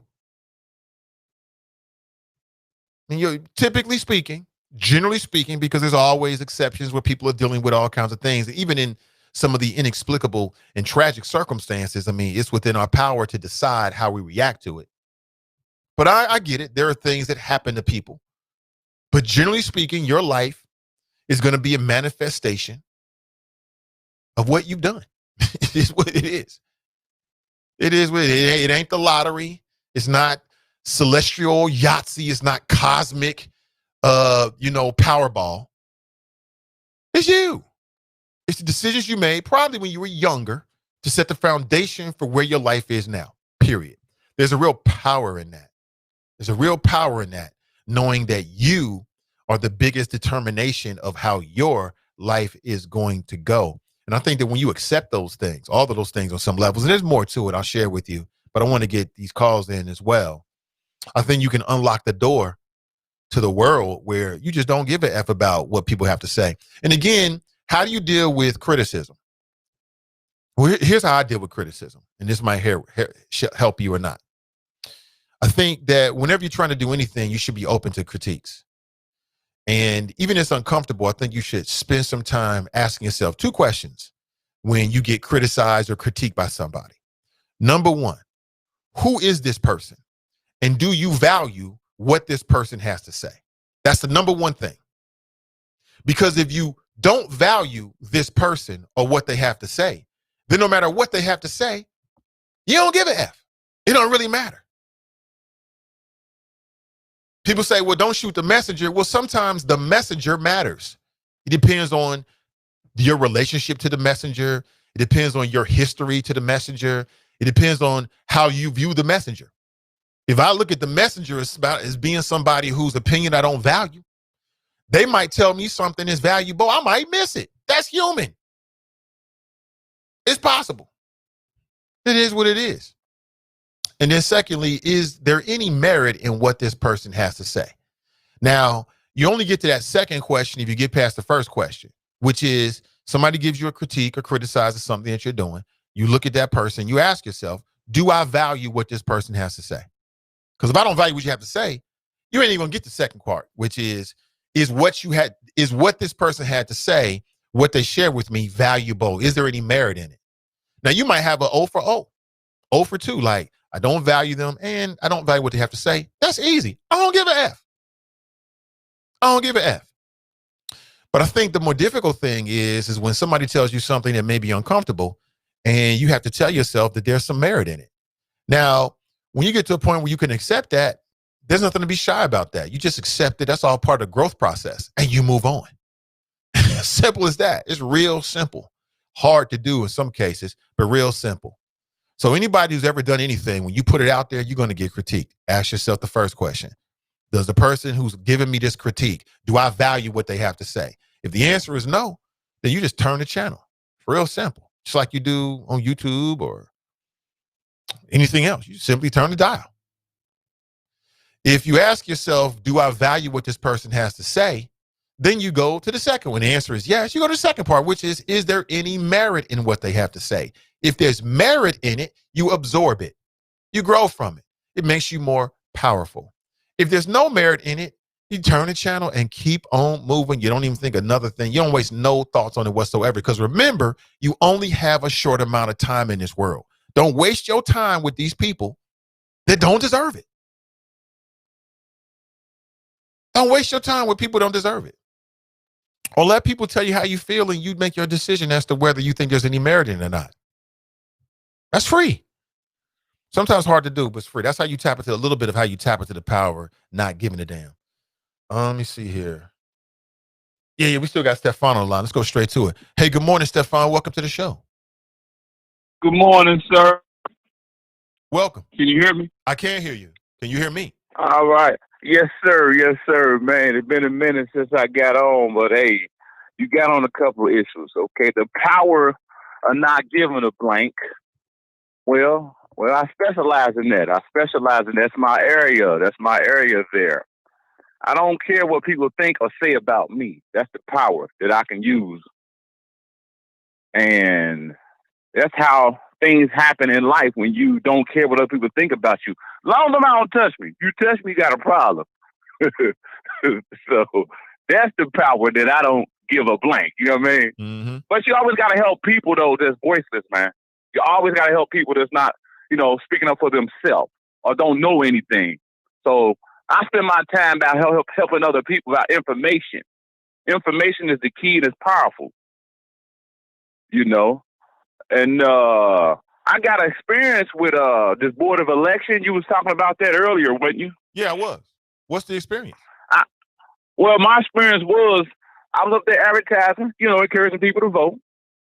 And, first time I went up there, then I came up maybe a following week later. All of a sudden they say, well, you can't use your megaphone. You can't do this. You can't do that. And the Democrats told me first, some of the candidates, and then the Republicans. Then I went into the independent box and got on the megaphone. I said, they told y'all that. They tell me nothing. So the people kept coming trying to approach me and say, did you hear about you can't use your megaphone because it's disturbing the peace? I said, well, I'm going to use my megaphone today. So all of a sudden, I changed the narrative. You know what I mean? Now they can use their megaphone because I didn't back down from the Democrats or the Republican clans. So that's the key of not giving an F, too. You don't care what people be. Show me in law that I can't do this. See, they couldn't prove it to me. There was a law ordinance. It's not. It was just a lie, intimidation, and trying to, silence your voice. And that's wrong. That's wrong. That whole thing got to get changed, man, because if you got people saying stuff like that, trying to intimidate you, I had even the deputy sheriffs, the bullhorn will escort you up. I said, first of all, your job is here to protect this parking lot. If Norwood come over here and talk to me and give me a ticket, I will sue Norwood. That's why Norwood police officers not coming over here, because I'm on this megaphone. They know that I can be on this megaphone. So the sheriff, one of the deputies walks away. And so that's the intimidation they try to put in other people. See, the Republican was telling the sheriff, say something to him about that megaphone. I seen some lady do that to him, and he did that, but it didn't work on me. He couldn't do it. He fumbled. But anyway, that was my experience up there. And this tax abatement lawsuit is today, brother. It's at City Hall at 6 o'clock. It's basically come down and voice your opinion about why we can't get treated equally with this tax abatement. You're giving out $51 million to High Park alone. That's not cool. So this is very important. Now, to see stuff like this, what matters to people that don't know, their taxes go up. They don't know if they come to the City Hall and voice their opinion, you'll get stuff made. It's just like Monica for just for cooking. They try to play her with her restaurant. She didn't give up. She didn't give in. Now she's sitting up there in California, up on California, out paddock, selling food and got a nice establishment. She didn't settle for less. She got more by voicing her opinion what's really going on. And I want to hold you up with this one too, brother. The racial task force. You heard about that, right? Yeah, I talked about it last week. Racial equity task force. Right. We keep coming up with all this. I bet they getting paid on that board. That's why they do stuff like that, to get paid. They start stuff and never finish it. And it's sad. We need an economic task force. We've been going through hardship all our life. And our grandkids going to keep going through this when we gone. So we don't put a break on all this stuff, y'all, what's going on, it don't mean nothing in people's lives for real. Because it's going to be the games they playing with our grandkids' lives. So this is racial task force. They better go on with that. It's about getting paid. Some of these people that sit on these boards, they don't even live in the community no more, man. They done moved out to Anderson Township. They done moved out to way out in Tylersville. They don't even stay in the communities no more. These ministers, a lot of people, so-called get on their houses, How y'all don't even live in the communities, but y'all stay way out somewhere, and y'all want to have issues? I mean, have address y'all opinions about the community that they left. That's what I don't get there, brother. You know what I mean? Y'all done left the community, but y'all want to come back and try to help the community, but they're not helping the community. They're helping themselves, and this stuff got to stop, man. We're gonna need. It's gonna be a whole new group of batch of people come along after them. So we got to stop that, and put the brakes. You know where the brakes need to be stopped at, because a whole new batch come after the people that's so-called community leaders. Why they keep calling people community leaders? They don't call white people community leaders. They always call their black folks. They call our sport players community leaders, our entertainer community. They need to stop that stuff, man. That's the sad part, man. I'm glad you gave me an opportunity to get my opinion out this morning, man. But it's just a shame all the stuff we going through, man. You know what I mean? We going through a whole lot, and we just got to wake up. Some people woke, but they're in subconscious mode. See, subconscious means you woke, but you still asleep. See, if you're going to be conscious, you're going to pay attention what's going on and call it out. Like, I can't keep doing this to the people, y'all. You know what I mean? I got a heart for the people. You know what I mean? I don't bother nobody about peace. I never been to jail. I'm 130. 130, brother. But anyway, brother, man, thank you for the opportunity. Facebook listeners, man, y'all stay strong. Keep pushing. God first. God is good. So, brother, thank you, man. Enjoy your day, man. You too. Stefan checking in. Appreciate him. Hey, listen, take a second to like and share us on Facebook. If you haven't already done so, like and share it in a Facebook group or to a page where you think this kind of content would be most appreciated. I can't see and be everywhere. When you like and share the show, more people see it. Real simple. Also, take a time to subscribe to us on Facebook as well. Send Digital Media. You'll get updates to all the videos and all the live shows that they're currently putting out there for your infotainment. Good morning to you. 513-873-7134 if you'd like to share your thoughts. He brought up the racial equity task force. Yeah, I told this last week. I want to make this point again. Racial equity task force starts work with a who's who of Cincinnati black leaders. He's right about that. They love to tell us, the media love to tell us who our leaders are. They love to tell us who the leaders are. And this was started because, as I understand it, somebody can set me straight if I'm wrong on this, but as I understand it, this was started because, and this is the push you're getting primarily from the Democrat Party, is that they've got this new push to mandate that racism is a health crisis, which I agree with. I think it is a health crisis. You know what I'm saying? Personally. And so let me go through the list here. I did this last week, but I'll talk more about this. And I'm going to reach out to some of the people on this board, some of them I know, and see if they're willing to come on the show. So you got Bishop Bobby Hilton, Dr. Roosevelt Walker, Lewis Arnold representing the Cincinnati Police Association. Bishop Bobby Hilton represents the National Action Network. Dr. Roosevelt Walker represents the Cincinnati Medical Association. Joe Mallory representing the Cincinnati NAACP. Eddie Cohen representing the Urban League of Greater Cincinnati, Ohio. William West representing the Cincinnati African American Fighters Association, Fighter Association. Reverend Damon Lynch III representing the Community Economic Advancement Initiative. Eric Kearney representing the African American Chamber of Commerce. Denisa Porter representing the All In Coalition. Edith Thrower representing the Southern Christian Leadership Conference. Ali Kathman representing the Hamilton County Public Health. Quote, the individuals chosen to organize the task force are leaders of organizations that are working on systematic racism issues. Now, what I would say to Jim and Shirley McKerney is that list could be a bit bigger and it could be more diverse in terms of like age and just background. And there's more organizations than that in the city that are working those issues. But I know how it is. You rock with who you rock with. I get it. Of course, her husband is Eric Kearney. Quote, as a group, we can support each other's work, add to it, and determine where the gaps are. The task force positions are unpaid and last 2 years. Lemon Kearney expects more people will be added as the group begins work. And that's great. I mean, I think you should have groups that come together. Sometimes you got to have working frameworks and groups like that I can put things in place. And that's great. And I can see a need for it, most certainly. As I said, I mean, I have a favorable impression of a lot of the people, the names that I read off of there. But I just hope that they're giving the power to actually put some recommendations in place. You know, part of what I see happening a lot here in the city is that they'll start a task force or a blue ribbon commission or something like that, but they don't really have any real sway, right? They really can't recommend anything that really gets put in place. Okay. And of course, last week I made a connection between that and CAA or CCA, the Cincinnati Citizens Complaint Authority, because there's been some complaints about the fact that they had lots of different recommendations that weren't being put in place. Now, I know we got a call from Sister Iris on Friday. I appreciate that.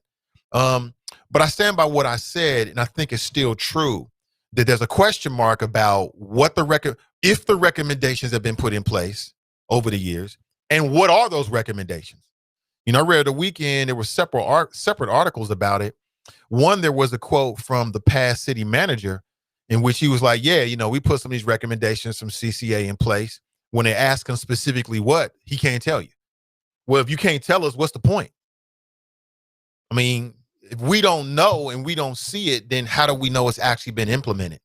I do know the chief has done some interviews in which he said, no, we put a lot of these things in place. And I think that information should be readily available.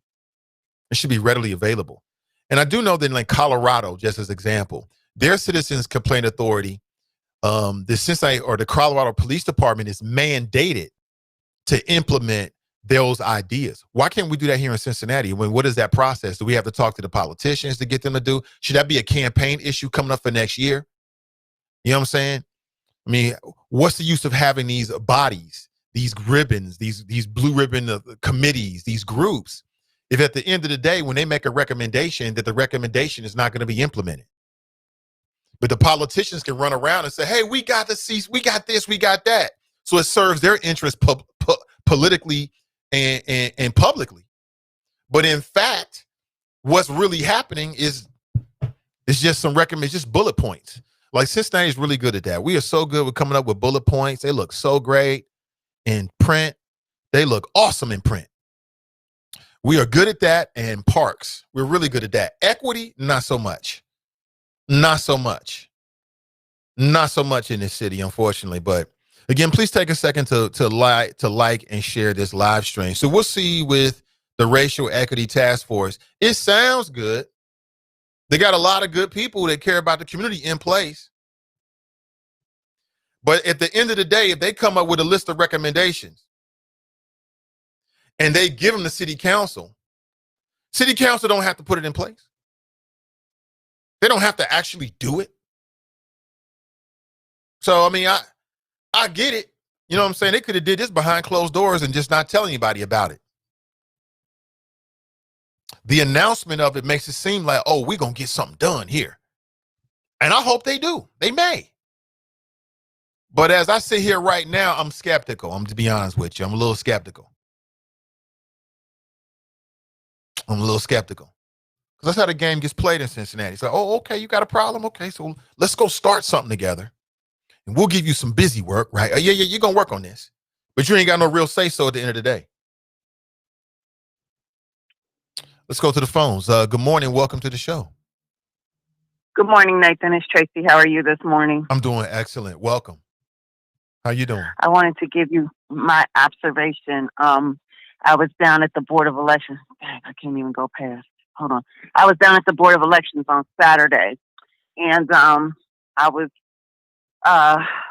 marching in over from where Frisch's is on Montgomery Road over to the Board of Elections with the Divine Nine. And I wanted to tell you what I observed. Okay.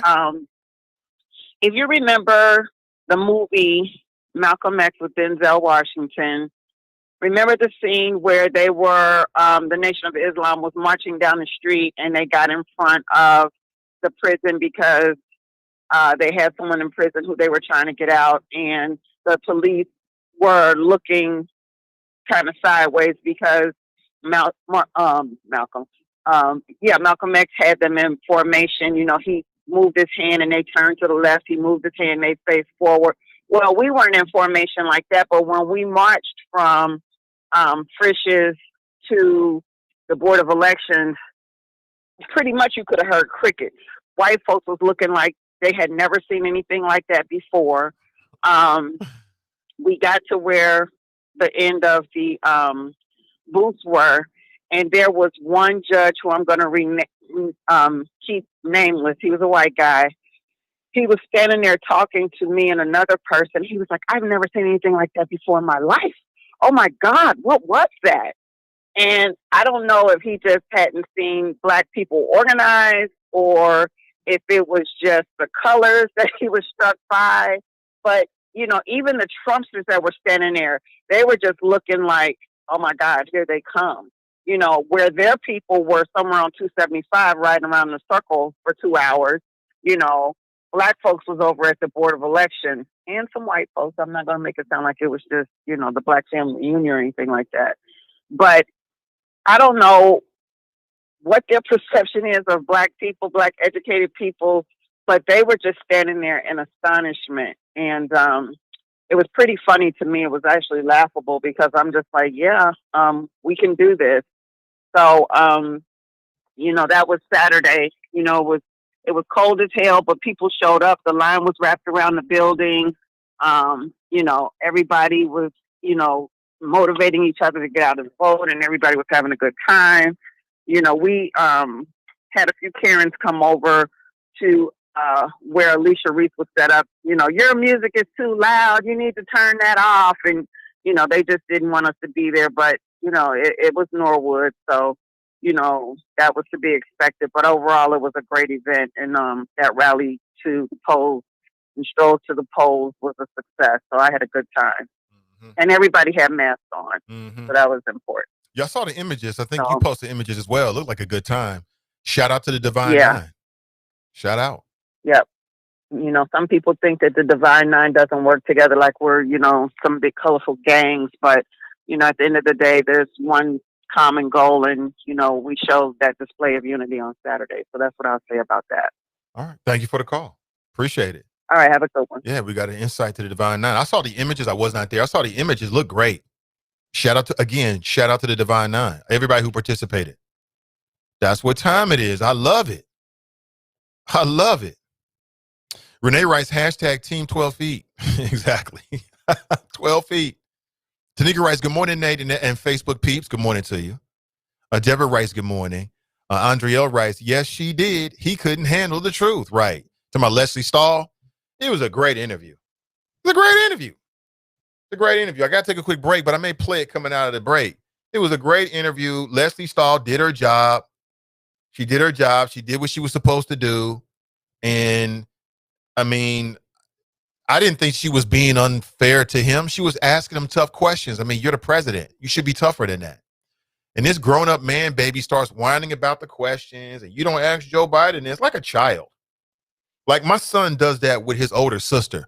Well, why does Kendall get this? Why does she get her name? Kendall? Why does she get this? Why does she get that? I'm like, boy, we talking to you. And like a child, like a straight up child. And I had no problem with nothing I saw. I thought it was great. He tried to lie again about, I think he was lying about Obama spying on his campaign. Obama didn't spy on your campaign. No, that's not what happened. What happened is the FBI under the Obama administration got credible information that somebody on Trump's campaign was talking Big Willie style. This dude was in a bar in Australia talking reckless, literally. I'm talking about George Stephanopoulos, right? Or Papadopoulos, his name, George Papadopoulos. This dude was in Australia, as the story goes, and was overheard by some people that it got back to the American intelligence apparatus, i.e. Obama's FBI department. This dude was talking Big Willie about how the Trump campaign was working with the Russians. You know how some of these dudes act when they start drinking? They can't keep their mouth closed. Loose lips sink ships. It almost sunk his battleship. And then that sparked the interest of the FBI to look a little deeper. And when they did, they saw credible information and they followed it.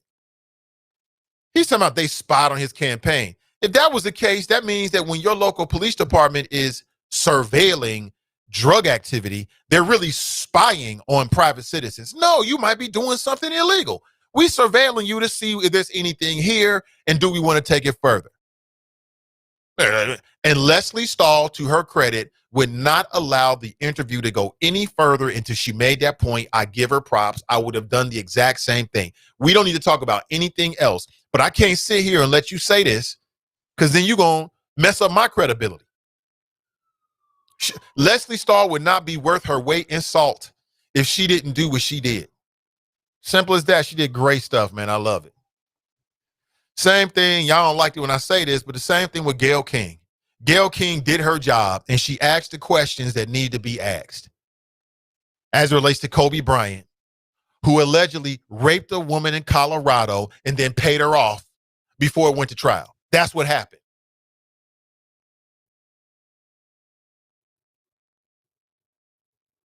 I guess he took that Mamba mentality into that room and decided he wasn't gonna take no for an answer. That's what the allegation was. And then he paid her off. Those are facts. And how would that look? Then you're gonna people get mad at Gayle King because she dares to bring it up. There's a way of bringing things up that are delicate, and there's a way of bringing things up that's super aggressive. In my opinion, she brought that up very delicately, but she had to bring it up. She had to mix it in somehow. Welcome to the new world of media. That interview would have been whack and boring if she didn't. Oh, man. Brent Rice, good morning, Nathan Choppers, checking in from Dallas, Texas. Hey, good to see you, Brent. And thanks for the post on the Friends page. Casey Rice, good morning, Nathan and the Choppers, sending positive, powerful vibrations to Team and I during the pandemic. Thank you very much. She writes, please be safe, family. Absolutely. Woody writes, Amy would bring back the hanger.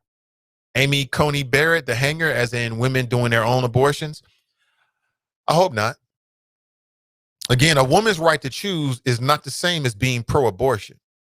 As a personal individual, I say a woman should do whatever the hell she wants to do with her body. That's your body. That's your life. All these self-righteous mofos are not going to help you raise a child. They're not going to be there. All these self-righteous religious types, they're not going to be there. They're going to give you some scriptures like, God doesn't give you more than you can handle. All this kind of dumbass. That's what they're going to say to you. If a woman says she out, she out. If she says she don't want it, she don't want the child. She don't want to be a mother. She ain't ready for it. And judging by some of the things that are happening with kids that are born, like I just saw this young black baby that apparently was beaten so badly by his parents that the people in the medical office thought that the child had been in a car accident. And you telling me this is a fit mother? These are fit parents. What would have been more humane? I don't know. Some people are not fit to be parents. All they're going to do is bring pain and abuse. Simple as that. I'd rather you don't become a parent. Kara Mitchell writes, good morning, Nathan and Choppers. Stefan writes, we need an economic task force. I bet these folks sitting at this racial task force board getting paid. Well, it doesn't appear they're getting paid in terms of money, but there is a payoff in terms of the public perception and the politics of it, in terms of you get a chance to be on the commission, on the racial equity task force. My question is, I hope they do big things. I hope they do well. I hope that task force delivers the type of equity that we're looking for. I hope it. But when I compare it to other task force and, boards and things like this, it just seems like it just essentially becomes just another place to draw opinions from. You know what I'm saying? I mean, you could probably listen to you could listen to this show in a week or two and come up with some of the same ideas that they're going to come up with. You probably listen to a lot of shows and do the same thing. But when you have the racial equity task force and you put it out there, it makes it seem like some things are really going to get done. I hope they do. I'm cynical, though.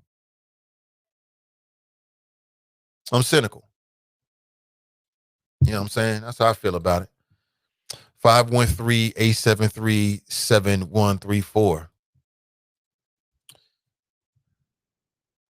Yeah, I'm going to reach out to the new CCA director as well and bring the brother on and just kind of get his thoughts on where he is. I mean, after that conversation on Friday, I'm even more interested in what's going on and trying to get some usable information for us in that regard. We keep playing games. I don't get it. Let's keep it 100. If it matters, it matters. If CCA matters, then make it matter to the fullest extent. If they say they need more investigators, then let's make sure they got more investigators.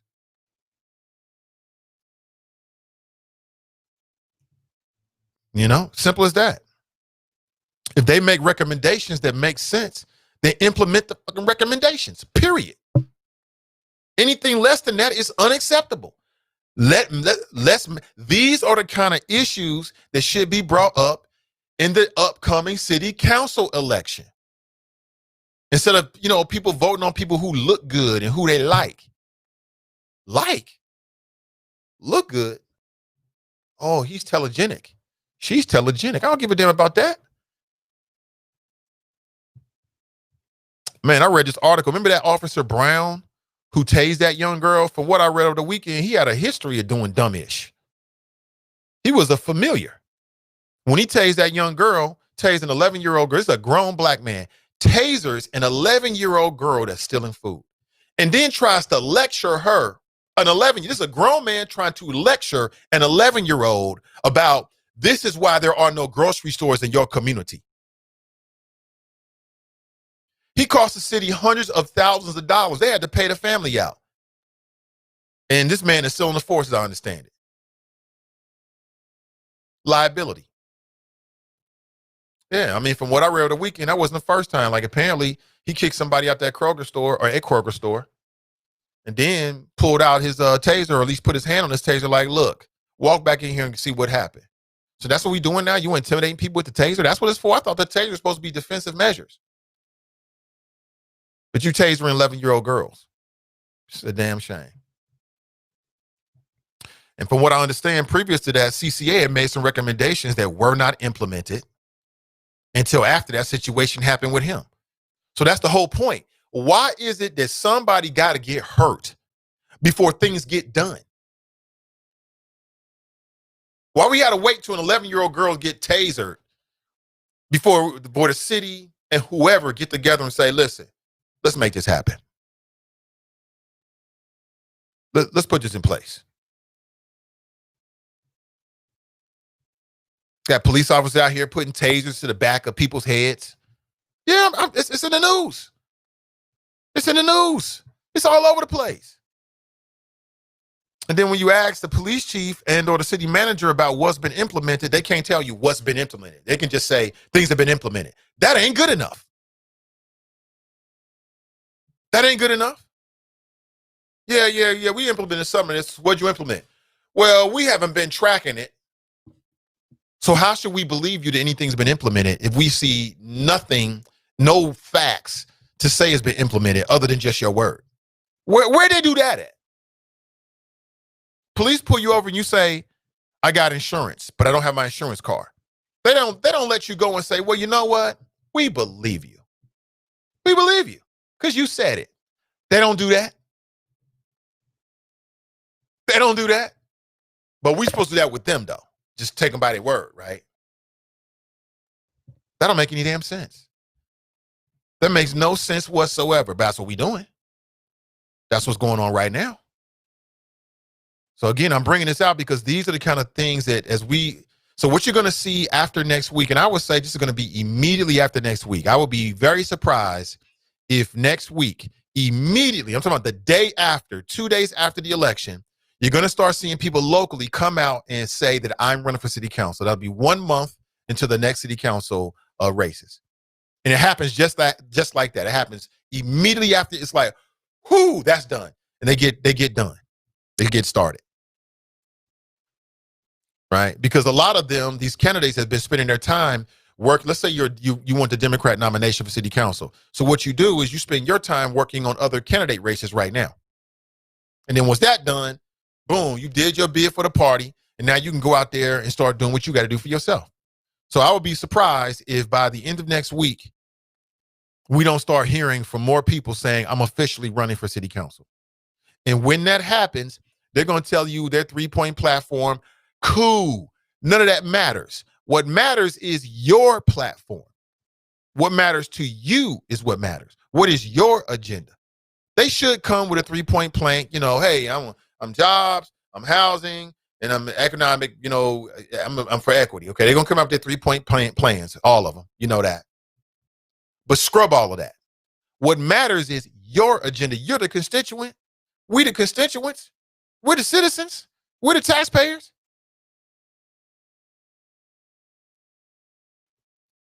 Just saying. Woody writes, Dems still take a knife to a gunfight. We shall see. We shall see, man. I don't know, man. These Republicans have showed that you know what with the Supreme Court or with the Supreme Court process and also with the judges in general. You know what I'm saying? So we'll have to figure out what that means for the Democrats if they get in power. I got to take a quick break, family. A little bit late. It's a little bit after 9:30. Of course, I'm with you up until 10 a.m. this morning. Then I got to make a move. It's a beautiful Monday morning. This is the Nathan Ivey Show. We'll be right back. Warning, unfiltered black man talk. I know this city is unaccustomed to hearing the unfiltered thoughts of a black man, but that's what you get when you tune into this show. It's the Nathan Ivey Show, and we'll be right back.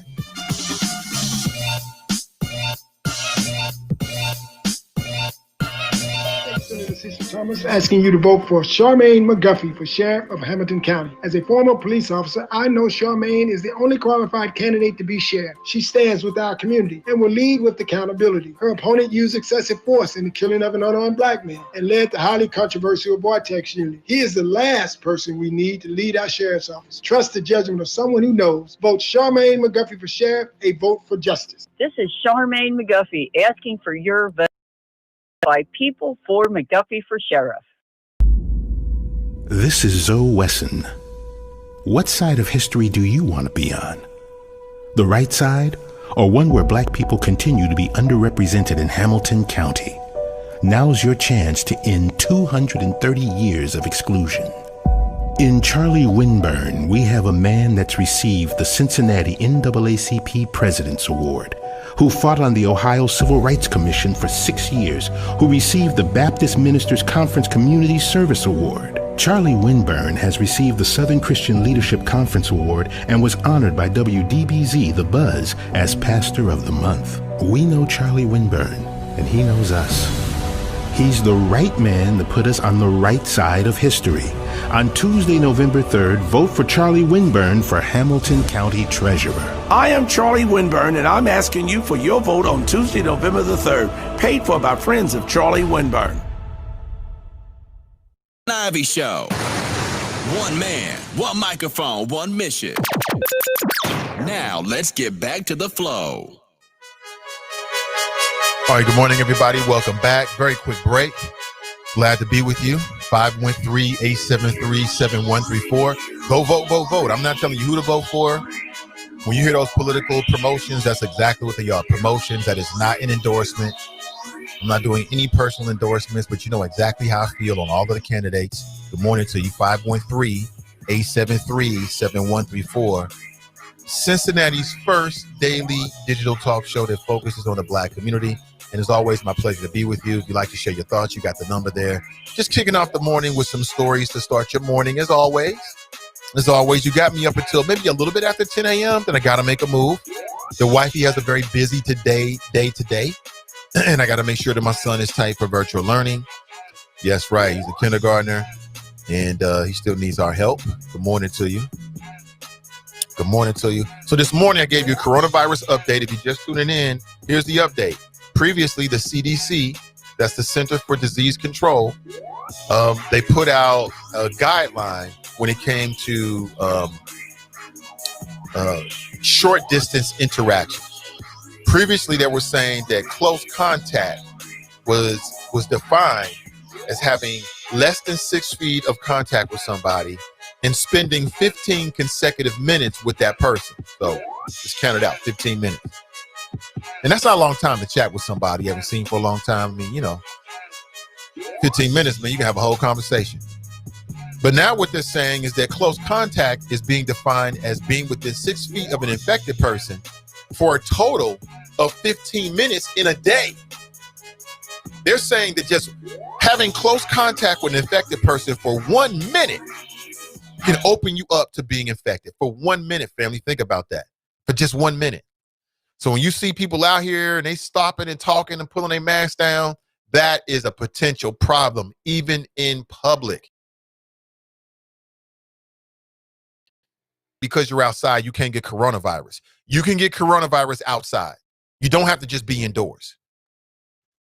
I just want to share that with you. You don't have to just be indoors. You can get coronavirus and not be indoors.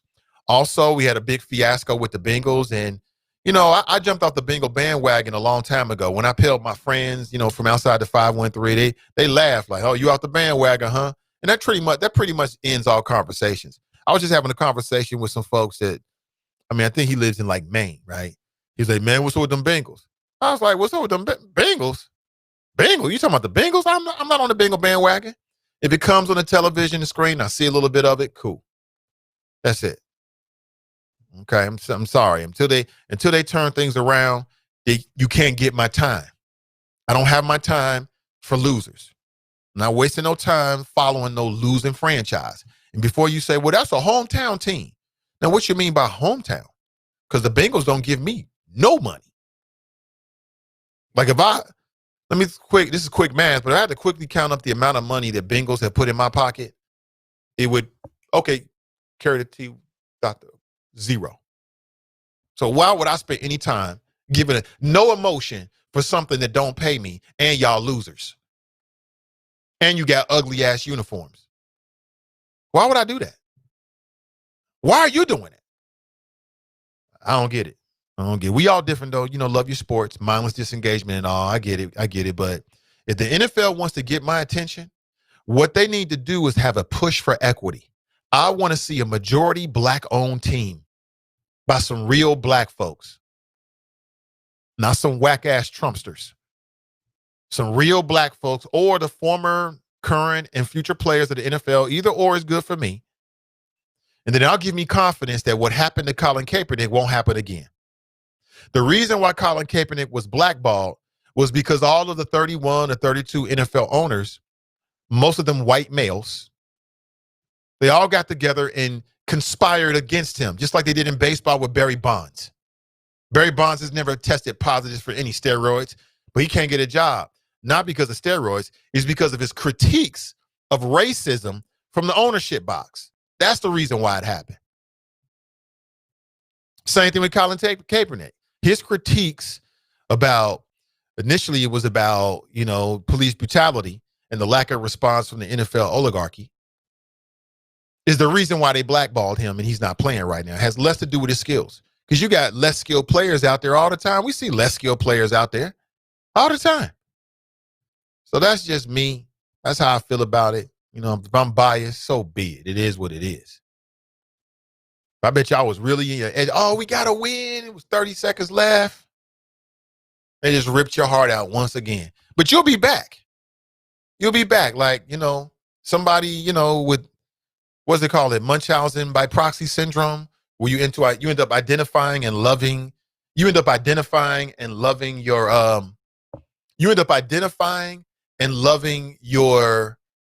the person that's holding you hostage. Isn't that how it goes? I see a lot of people using that on black folks, especially black folks that claim to be Democrat or whatever. It's like, oh, now you're identifying with your oppressor. You're identifying with your oppressor when it comes to the Bengals. That's what you're doing. That's what you're doing. You should unplug from the Bengals matrix and come back when they're a winner.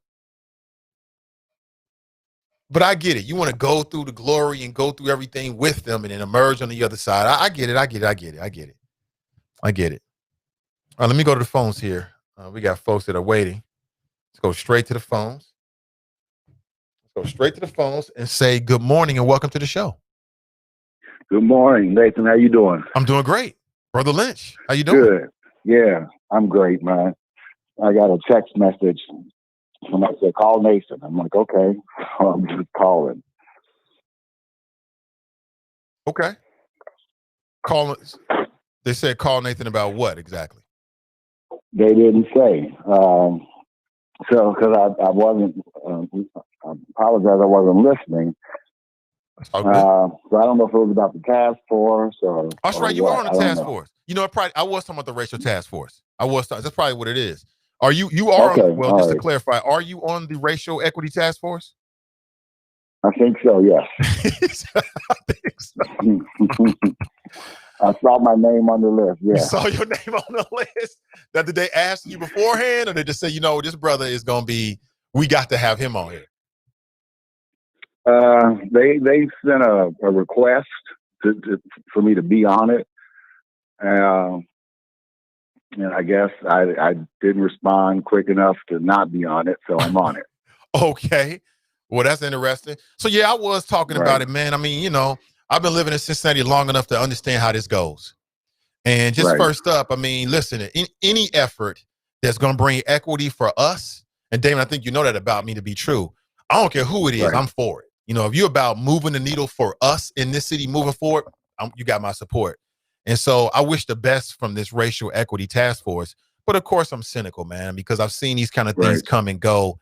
And my biggest critique is, and I was connecting it back to CCA, where, and I know they do good work, and I'd rather have them than not have them, but it just burns me up that we put all these resources into these task force or these committees, but then when they make recommendations, they're not implemented, or they're not implemented in a timely fashion. Right. You know what I'm saying? We wait until somebody gets hurt or until there's some kind of catastrophe. And that's what I was wondering aloud about this racial equity task force. Like, are all the good people, and I know a lot of these folks, well-intentioned people that care about our community, but are they going to be given the power that they need, that when they make a recommendation, that it's implemented in a timely fashion? Yeah, I totally agree with you. I mean, the last task force that was kind of like this happened in 2001 or 2002, and I was on it, and I got kicked off of it. So that was Cincinnati Can. So my early hesitation on this one was I've been burned before by being a co-chair of Cincinnati Can with Ross Love and Tom Cody. So, and then this one is a 2-year task force. And I don't think we need 2 years to figure out what black folk need in Cincinnati. We don't know by now. Shame on us. So I'm curious. I can't remember what happened with Cam. What happened? I don't know if that's a sensitive topic or not, but I'm just curious. What happened? Why did you kick off? It's not sensitive unless I'm sensitive, and I'm really not. So I was president of Black United Front. And the Black United Front sent out a letter saying what police were doing to black people in the city. Charlie Lucan didn't like the letter, and he fired me from being on Cincinnati Can. So, when you go in under the city's authority, it's kind of like, I guess you got to toe the line, because this task force, I don't know, it's like quasi-city, because it's under the Sunshine Act. All meetings have to be open. We got to present to whoever the mayor will be at that time. So I don't know. I'll ride it for a minute and see if it rides. If it doesn't, we'll just keep doing what we're doing. Mm-hmm. Well, again, I mean, anything that's real and is going to deliver some tangibles, I'm for it. I mean, and I hope the best with the racial equity task force, but I didn't remember the particulars of Can. You just refreshed my memory, but that just adds to my cynicism. You know what I'm saying? I mean, if they come up. Yeah, I would just say to the community that this is supposed to be an open process, and just tell us what you want, what you believe will make life better for black folk in Cincinnati. And it will be the task force responsibility, hopefully, to go get it. We'll see. I'm not even sure if it's possible for city council to relinquish that kind of power to an organization like this. I think that's just per the charter, their ultimate responsibility. But I'm just wondering what's going to be the strength of recommendation, right? Y'all come out with a 5-point plan or 10-point plan. Everything on there is real. It's something that should be done. Will it be immediately implemented, or will it just be sit on the shelf like some of those recommendations from CCA? Yeah, I think the challenge to the task force should be come up with a plan like immediately. We don't need 2 years to figure out what's needed in this city. Come up with it within the next. I don't even know when the task force first meets, but come up with it now. And if they can't give it to us now, we don't need 2 years to sit around trying to figure out, scratching our heads, what do black people need in this city? Right, because we already know. Right. Mm-hmm. I mean, it ain't rocket science. Right. And I mean, how much money is this task force going to be given? I mean, will they have analysts available to them, who can analyze the numbers and, maybe make some policy that's derived off of the analysis? Or is that going to come back to each individual task force members to call upon, the resources that they have available to them already, things like that? Because you ain't got no money to get nothing done, then what you going to get done? Right. If we don't have no money to get nothing done, if the city says they ain't got no money to get nothing done, then we're up a creek without a paddle. So I would talk to the chairs, Melba Moore and Renee Mahaffey, because I guess they know more than we task force members know at this point. And I've probably said enough already to get kicked off of this one too. But we're out here doing the work every day. So we just got to keep fighting. Well, Brother Lynch, since I got you, man, real quick, just tell us something that we may not know in terms of, not necessarily what you're working on, but issues that are really prominent in our community right now. And even perhaps if it's something that people can be a part of and lend their support to. Well, through CEAI, we just purchased a grocery store building in Bond Hill on the corner of Reading and Oakdale.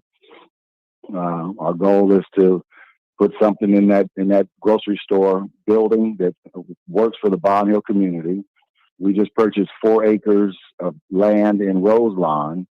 Our goal is to build housing for home ownership and wealth building in Roselawn. We just opened the Davis Cookie Company in Bond Hill in a building that CAI owns with the Port Authority. And we've got another large project on the table right now I can't talk about yet, but hopefully in the next 30, 40 days I can talk about it. So we're out here just doing some development work, basically in the Bond Hill Roselawn community. Those are some of the things we got happening right now. But I've got tremendous plans and ideas that the task force could follow up on if the task force is serious. Okay. Well, that sounds good to me, brother. Listen, thank you for your time this morning. Is there anything else? All right, man. All right, brother. No, I appreciate you. All right. Appreciate you too. That's Damon Lynch right there. I appreciate the call. I do. I appreciate it. Yeah, we got to talk about CEAI and what they're doing in the near future. It sounds to me like they're on that next level.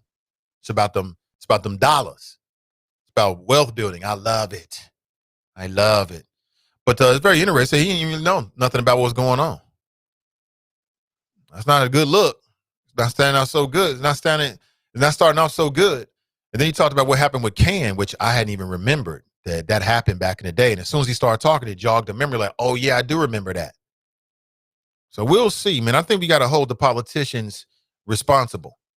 We got to hold elected officials responsible, those who are elected right now and those who want to be elected. Because keep this in mind. Whatever this city council does in a year, it's obsolete. You got a whole new majority council coming in with a whole new attitude. They may or may not uphold these previous relationships, these previous commitments. Like if you get elected city council, let's say next year, you ain't signed on to none of this. Your name is not on any of this. That's what the previous council did. Looking back, like looking forward to a year from now, that would be the previous council, this current council. And again, the vast majority of them are not even going to be on city council. We don't know if any of them are going to be on city council. Quite honestly, there's only a small number of individuals who are incumbent right now who it's even possible for them to run for re-election. I mean, think about it. You're talking about a whole new council, a whole new attitude, a whole new direction. We're talking about a whole new mayor, a whole new everything.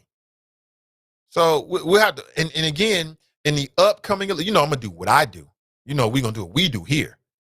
But we need to hold them accountable to these very critical issues. Like, okay, you want to do a racial equity task force? Then do a racial equity task force for real and stop playing games with the community.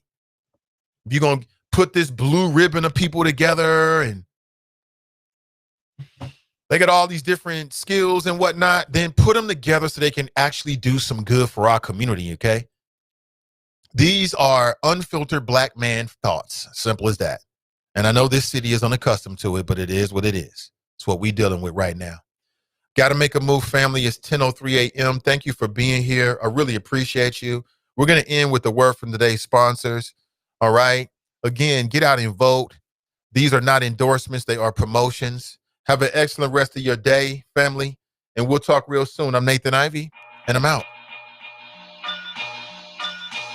Senator Cecil Thomas asking you to vote for Charmaine McGuffey for Sheriff of Hamilton County. As a former police officer, I know Charmaine is the only qualified candidate to be sheriff. She stands with our community and will lead with accountability. Her opponent used excessive force in the killing of an unarmed black man and led the highly controversial Vortex unit. He is the last person we need to lead our sheriff's office. Trust the judgment of someone who knows. Vote Charmaine McGuffey for sheriff, a vote for justice. This is Charmaine McGuffey asking for your vote. Paid for by people for McGuffey for sheriff. So many Democrats voting for Charlie Winburn. Democrat Malcolm Timmons. I'm voting for Charlie Winburn because he is a man that does what he says he's going to do, and he gets things done for our community. Democrat Nettie Matthews. Of course I'm voting for my brother Charlie Winburn because he cares about the black community. Democrat Paul Booth. I'm voting for my longtime friend Charlie Winburn. He will put people over party. Democrat Zakiya Allen. I'm voting for Charlie Winburn because he has a positive track record in our community. Democrat Charles Wiley. I am voting for Charlie Winburn because he would be accountable to us. Democrat Klein Carricker. I'm voting for Charlie Winburn because he helps to train hundreds of African Americans through his leadership masterclass. Democrat Jafanya Wynn. I'm voting for Charlie Winburn because he cares about women with children, providing child care and a school for K through 8th graders. Democrat T. Renee. I want to see the first African American county treasurer elected after 230 years. Vote Charlie Winburn for Hamilton County Treasurer. Paid for by friends of Charlie Winburn. The Nathan Ivey Show is supported by listeners. Go to www.patreon.com/Nathan Ivey Show and help Nathan keep the show independent.